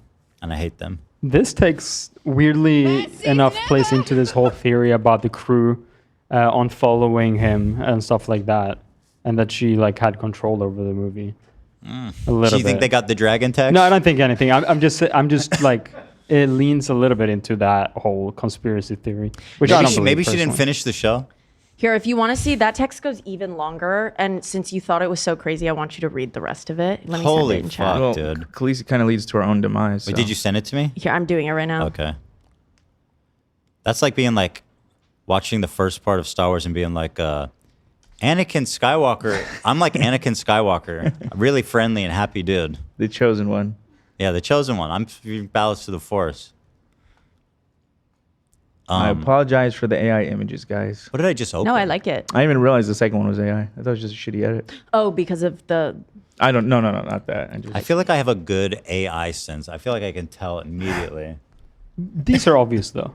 These ones are obvious, Yeah. but I mean, let's do that as a segment. Yeah. Ian, let's do that. You copy that? That will be really fun. It's a good Love idea. that. It's a good idea. Yeah. It's fun. All right, so this is the whole thing? Right. This is right before she mentions Khaleesi. So this is after she says, you appreciated my passion so much, which of course didn't feel great for me or them to have my passion be praised instead of any specific contribution. Or What? even just that you didn't like the pages, which is fine also. I'm confused. Who wrote this? Blake. This is continuing. That's what you thought specifically after they checked in so many times. I told them that we read this part. Right. Which court's in, but and said, I told them you laughed a bunch and said it's probably a blend, but you appreciate my passion so much. So she took that as a snide remark. She did. Which it kind of is. Yeah, I agree. Which of course didn't feel great for me or them. Why are you including them? I find that so fucking weird. He And, alleges that it's to intimidate him. Yeah, it is. It is. Usually I would say like It that's is. such a ridiculous like accusation. But it is. But it is so blatant, ridiculously obvious here. I agree. That And reminds me in Mean Girls when she's like, I don't know when she tells the principal, my father, the creator of Toaster Strudel, I don't know if he'll appreciate you putting me She in. learned it from that role. Yeah. Totally. No, these texts actually changed my mind. I do think she is trying to intimidate him. No question. And but it does get worse. I think it's important. Like, I think there's two separate issues going on here. Yes. Him being pushy sexually, and she also being a little bit like that. What we just saw. I agree. I like that statement. I said it last show too. There's no perfect victim, Mhm. so both can be very true. I think so too. and- Three sides. to I the story. disagree with that. There are perfect victims. Well, most. I'm just saying. Yeah, fair enough. Just saying. There are perfect victims. All victims are perfect. Not all. So true. But like if you're a 5-year-old kid who gets murdered, that's a perfect victim. You know, you're You know, coming that's off a a little compelling special point, needs. actually. And most of You're the right. time, Stop it, Howie. I'm trying to make a point. Because I think always so. hear people say that, and I go, well, there are perfect victims. Don't you think so? Well, you wouldn't use it when it's a perfect victim. You wouldn't even need to say it. Yeah. Well, the saying I'm is just saying, that there are no. the saying is very absolute. There's no perfect victims. I'm saying, well, there are. If a 5-year-old got brutally murdered, I wouldn't have said that. You're right about that. Damn, that was a just- perfect victim. Just Yeah. saying, it makes that statement untrue. But if you There say are very little perfect victims but yeah, over the age of 10. sure. If you were to say like, oh, but the kid ran in front of a truck, I would maybe say that. Well, Mm-hmm. the kid ran in front of a. If the kid then- killed himself, No, okay, let's just move on. sure, good idea. Yeah. I feel like Taylor Swift may be victimized in all of this too. Just being brought up in the lawsuit and being undermined, like to be called the dragon is one of like, I don't know, it just doesn't align with Taylor's character because of her history. Like she herself as an artist has fought for her rights. And I don't think she would necessarily support like a director and the impeding or But just intervention imagine, of his creative imagine what vision. Blake is telling her about Baldoni. Taylor's thing is Like getting writing Taylor would credits. think that like Baldoni is like a monster if she only heard from Blake. Right, exactly. Mhm. And Taylor, like, her thing is making sure that, like, she gets credits for. I mean, don't they're know, best. so, like, it kind it's of does. If it's it- known they're best friends. Like, of course, she's gonna ride for her girl. Yeah, and she But- wants her girls are like if Blake, if there's writing in a movie that her friend contributed to, she should get credit for that. But at the same time, we don't even know if Taylor even knew that she was like. Yeah, that's Right. She just Invoking showed her. up to the apartment, and it kind of she got kind of dragged into Yeah. the suit. It even said Totally. that she showed up at the end of the meeting. She wasn't even there for the full thing. By the way, I'm gonna buzz my hair. It's getting crazy. It's getting ridiculous. Let's do a funny haircut. Oh yeah. Don't miss the opportunity. True. Come Chat on said when you were in the bathroom, they said you should shave your head and then have Howie on, and you and Dan dress up like him. They want me to go down all the way to the scalp, just skin. Yeah. now. You should shave Oh, well, your. hold on. We got the subathon coming up. That's true, but I was gonna suggest you shave the hair right after you publish the nuke. So then every reaction clip, the classic, you have this fucked up haircut. I prefer to not look like a fucking demon. You've already done that. Possible in every reaction. Yeah. Should do the deal or no deal how we look with the goatee. Ooh, That would be Yeah. fire. it's powerful. That'd be fire. So another quick little note. Blake said in an interview that Ryan Reynolds actually wrote the scene. Mm-hmm. Yeah, and then like Sony had to get involved and was So asked- he's like that. He didn't like my scene. Well, she, on the carpet at the premiere, she goes, actually, the rooftop scene, my husband wrote that. Nobody knows that, but you do now. She might have said that just to like... Get it. Yeah, just to make it seem like you've now insulted both of us. Mm-hmm. Who knows? So let me read this because this shit is fascinating. So I think they wanted you and me to see how they felt about the work because they've been... She literally did do this where she had Ryan and Taylor at the apartment to like talk to him. That's fucking weird. Because they've been by my side far too many experiences where I've been overlooked. I spoke to you about this when we were first met. You've watched me handwrite scripts because the director is too afraid to send the FDX file, yet he scans and someone hand types all 120 pages of my pencil writing. They've watched me be hired as a writer and paid a significant fee for it, but on the condition that I never ask for credit, which I could give a shit about. It's more the principle of the dynamic at play. They've blah, blah, blah, blah, blah. Yada, yada, yada. But all they ever wanted was a yes man. Both Ryan and Taylor have established themselves as absolute titans as writers and storytellers outside their primary gig, just singing or just acting. I'm so lucky to have them as creative barometers, but also to have them as the people who prop me up and make sure I've seen for all I can do, offer, but okay, whatever, dude. I mean, this is a bunch of bullshit. The fact that she actually did that is so embarrassing. It is interesting. So let's talk about Blake getting producer Unless credits. he really is as terrible as she right. says. That's the thing is like... But it doesn't... Yeah, I guess there is a world where that's not crazy if he's actually as terrible as she says. True. All right, we have TikToks. Okay, let's get there. Let's go. What? No. Go back. It's there. Sorry, I have to click it. No. You skipped. You skipped. Okay. Did I? Yeah. Oh. I thought... Okay. Okay, so Blake wants producer credit. Baldoni and Wayfarer didn't want to give her the producer credit. Who gives a fuck? Well, that's the thing is she stepped all over their creative process, and then they're like, "Oh my god, do we have to also give her a producer credit?" So let me read this to you. It says, "Having been forced in the face of extortionate threats to concede to Lively's every demand to thus far, they believed it would be dishonest, unethical, and unjust to producers who rightfully earned the mark to falsely represent to the PGA that Lively had fulfilled the requisite producing responsibilities. Asking that they lie on her behalf was the final straw, or so they thought. In response, Lively instructed Sony to tell Wayfarer and Baldoni that any goodwill left between us is done." Okay, so... And then eventually they gave her the producer credit after that. So regardless of who's the bad guy or what, right? Like denying, first of all, they acknowledge. He says even in the red carpet interviews that she was so contributed so much to the creative process and this and that and yada yada. So like giving her producer credit is not that big of a deal, and it seems kind of bitchy of him to be like, no, I'm not giving it to you. What is a PGA mark? Is that different than just a producer credit?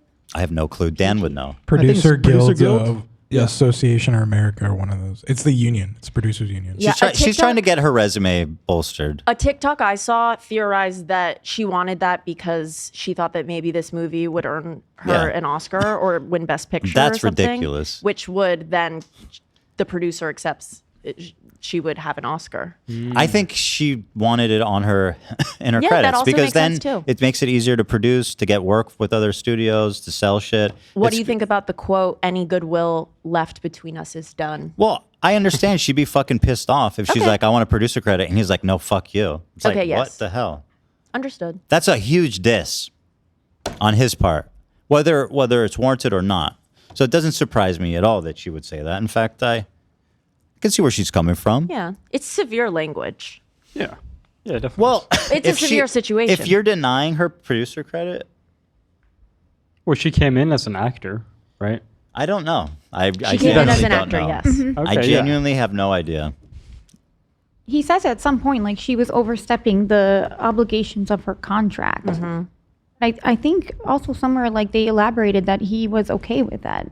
Yeah, he said that he was very lenient and It doesn't like, cost him anything to make her a producer. They hand that know. shit out like candy. He said somewhere also that it is normal for like for production sometimes when you have someone like with the star power of Blake Lively that they're listed as executive producer all the time. Yeah, but if you look at the credits of these big movies, you'll see all the time the big actors are listed. But that doesn't necessarily mean they did anything like in that role. So I think like he was okay with giving her that title, but not necessarily like to overtake the film in that way. Oh, I missed a whole bunch of memes here. Oh my God. I'm catching up on all the memes. A lot of them are just too late. But you'll post them on socials. Yes, most of them. Okay, so eventually in the face of persistent threats, they were left with little choice, but not before Wayfair's attorneys documenting that he and Baldoni were signing the letter under duress. Okay. So there is some deep beef happening at this point. Yeah. So when you click this is the romantic theory. This is a TikToker named Be Better. I want you to go 45 I'm going to lose seconds. my mind if he's saying that she's in love with him. If you go 45 seconds in, he does say that. This has 1 million likes? Oh, yeah. brother. Isn't that crazy? That's why I had to include it. It would mean a lot. So all about it. It's free. It's really easy, and it would mean a lot. So thank you. Now, before people come at me in the comments, I just want to say, yes, initially I did fully believe Blake Lively, and even after Justin Baldoni filed his first lawsuit against the New York Times, I read that. I still was not fully convinced of his case, to be honest with you. And I'm not going to apologize for that, because at the end of the day, you don't need to apologize. Get to your fucking point. It is statistically unlikely for a woman to lie about sexual harassment claims. So I'm not going to apologize for having a knee-jerk reaction of trying to kind of course correct. Girl, just get to your point. However, there's also a special place in hell for people who lie about these types of things. Because hold the phone, bro. You can't on one hand be like, I don't apologize, but also you should go to fucking hell if you do this. Burn in hell forever. Chill, people dude. who are real victims are scared to chill. I was not in the room. I do not know these people. We know. You guys know how I feel What's about with the celebrities. paper sifting while he's talking? But just keep in mind the track record here. No I shit, was one he of is the few people that I didn't immediately change my All right, mind. where do I go? I can't stand this guy. This is crazy.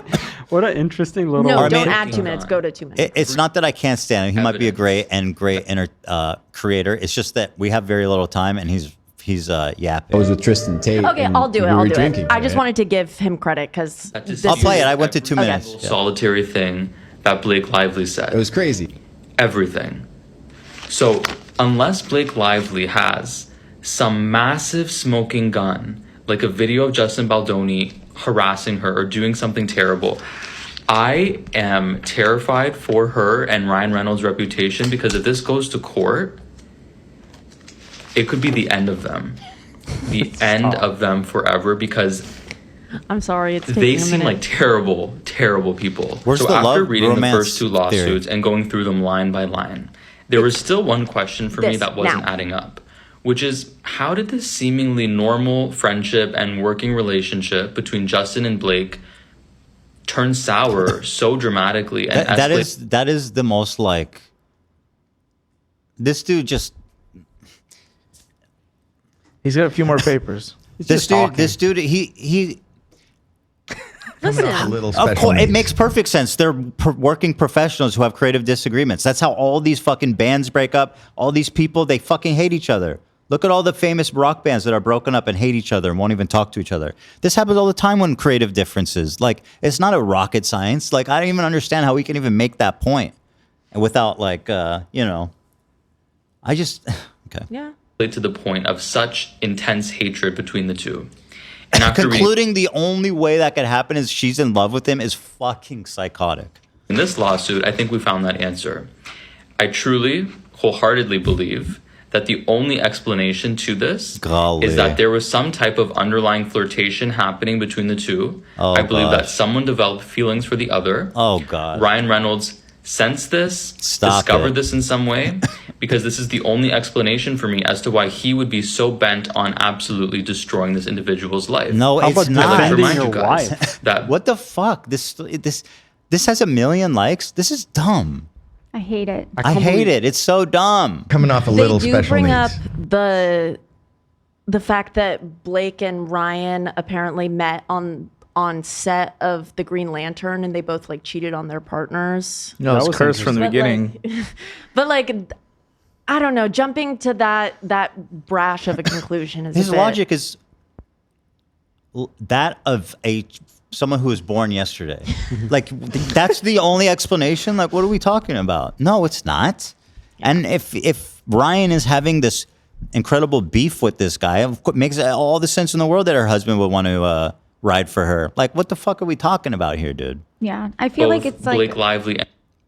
It's bananas. Yeah. Go ahead. Oh no, just that because I don't know how relevant, but I feel like women are constantly like it's like a kind of like a low blow at women that people tend to do. It's like they're like reducing her complaints to she was emotional. Or she just she was in love. She wanted Justin Baldoni, the perfect guy, by the way. Mm-hmm. It's super demeaning of her. And there's just no evidence of it. This conclusion is absolutely fucking bananas. And I can see just by looking that there's a lot of Baldoni meat writers still. There are. And the Ryan public Reynolds opinion met each other. now is like really like polarizing. And I being really don't co-stars know and what fell I in love believe. being co-stars. This is Wait, something cheating that on Scarlett Johansson for Blake is crazy. What does that mean? That detail Is that was who fascinating. Ryan Reynolds was with before So Blake? both of Ronalds, for some reason I can't say his fucking name. And Balsania, they both cheated at the same movie. You mean Lively and Reynolds? Wait, did this happen in real life or is it a movie? He said Blake. When Blake Lively met her husband, they were on set of the Green Lantern. Yeah. And apparently they both were in separate relationships when they met on set. Ryan was dating Scarlett. I see.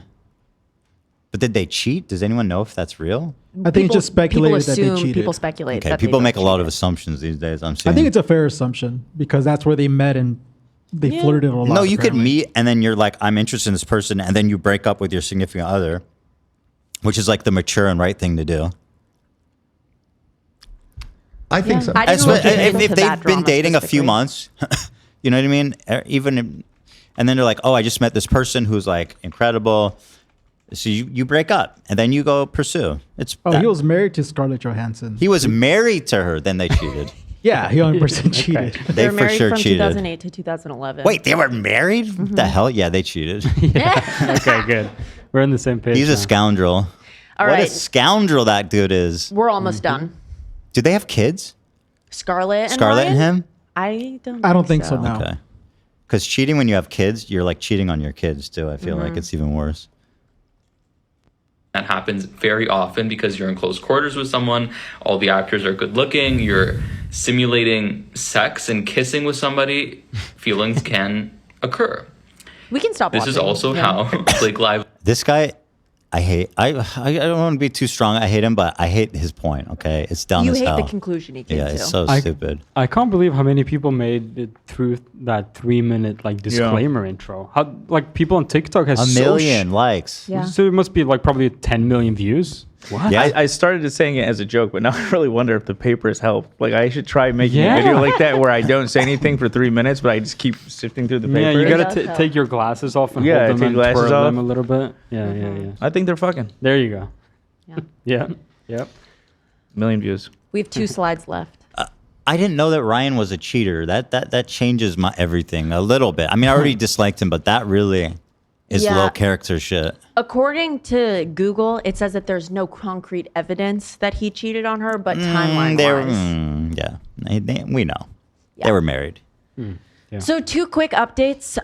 If you could go to the next slide, please. Especially your wife, man. I know, right? You married her. So What, Scarlett Johansson's not good enough for you? literally, it's Scarlett Johansson. They could have both kidding? been part of the MCU.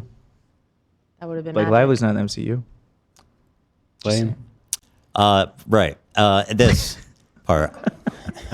Right. So Blake Lively and Ryan Reynolds request a gag order on Justin Baldoni's attorney, and then it was also a bit over the revealed top. yesterday, same day, that Justin Baldoni's team is to launch a website of relevant videos and correspondence with Blake Lively. Gag on the Balzania.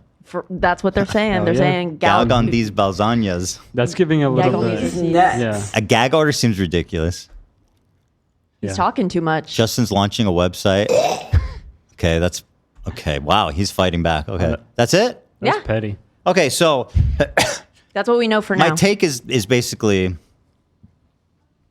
there's a lot of soft spots in Blake's claims. However, her claims are also not totally he wasn't vindicated against all of her claims either. No. It seems definitely that there was.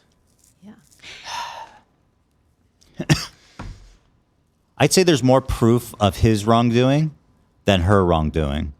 It seems possible that it was a bitch. I won't say the word. Don't.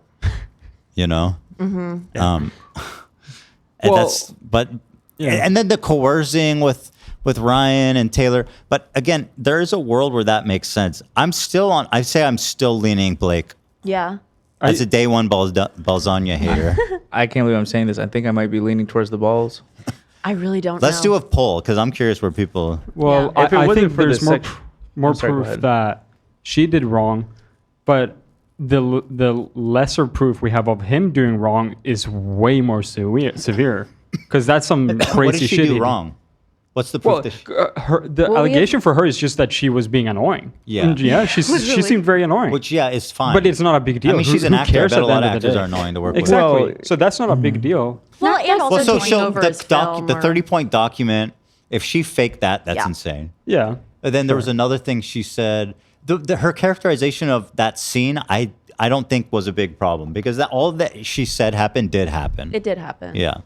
Also, if you remember, I thought that one of the worst parts of Blake's suit was when she referenced the conversation that Justin had with young Lily and young, like the young couple. You went up to them after their sex scene and he said that was hot. Oh. Did someone corroborate that? He didn't mention it in his suit. That's incredibly. And Blake says that it's young Lily, the actress, is the one who told her that. If we So could she just should get be one called. of these people to go on the record and say, yeah, that happened, then it would end Right, this whole that's- discussion. Yeah. That's disgusting. Like you're a sex pest. Yeah. If you're going That's up to gross. my- And then if he's someone who would do that, then like everything else, Exactly. No problem believing. Let's do a poll. Yeah. One sec. But yeah, accusations to her, she's annoying, and him, he's a fucking weirdo sex maniac, bro. Dude, he's an ex-porn addict. Yeah. Well, yeah. A lot of people are though. Okay, hold on. There's a difference between consuming porn and being like a porn addict. That's like a pathological right? issue where you can't stop watching porn, Yeah. thinking about porn all the time, wherever you are. Right? It's scary. Like it's more than just being like, oh, I watch porn sometimes. Would you say it's similar to like alcohol addiction or worse? Because both of them are diseases. Let me ask ChatGPT. If anything, I guess I think bring them two talking about that at all, I feel like is weird. Well, yeah, totally. Yeah, but at least like he is like talks about his overcoming of it. It's not like he still is. Okay, let's see. He got help. Porn addiction, True. compulsive viewing, an inability to control or stop viewing pornography despite attempts to cut back or Murder quit. porn. Excessive time consumption, spending significant amount of time consuming pornography to the detriment of other activities like work, relationships, and hobbies.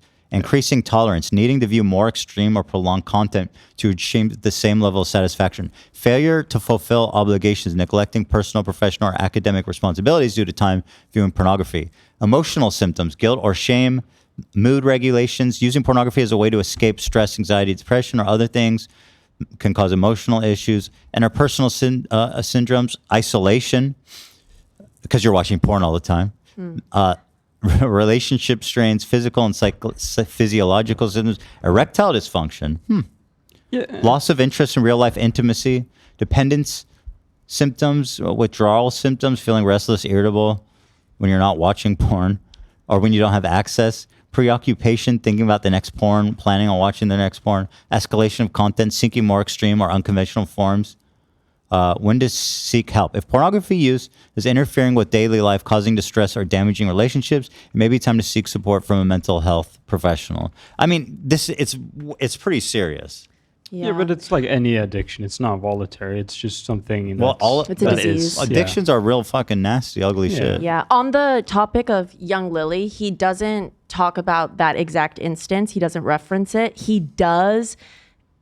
which I don't think is strong evidence. He shows like text screenshots with her saying like, thank you so much for being my director. I felt comfortable. But like, he doesn't say that thing didn't happen. Chat. She sent that after the filming? She did. She sent after the filming a text that said, thank you. You've been a great director. Yeah. But Blake says that young Lily corroborates. She could just be trying to like. That's what I felt. Polite. She's like, whatever, let's just fucking move on with our lives. You know what I mean? And you're a young actress. You want work. You don't know who you're going to be working with. I don't know. If Blake says that she corroborates that story, that's crazy. I need that. Yeah. So, wait, who sent the text? Now I'm confused. Young Lily texted Justin after filming and said, "Thank you."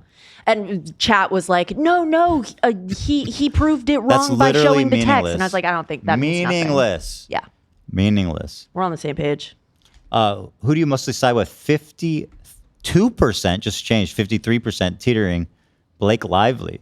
Justin Baldoni, 48%. That is extraordinarily close. And people voting Justin, I don't blame you because I'm like a little bit leaning Blake, but there's just a lot. There are things that could really end this conversation. And I hope we get some. Yeah. I agree. I'm just confused.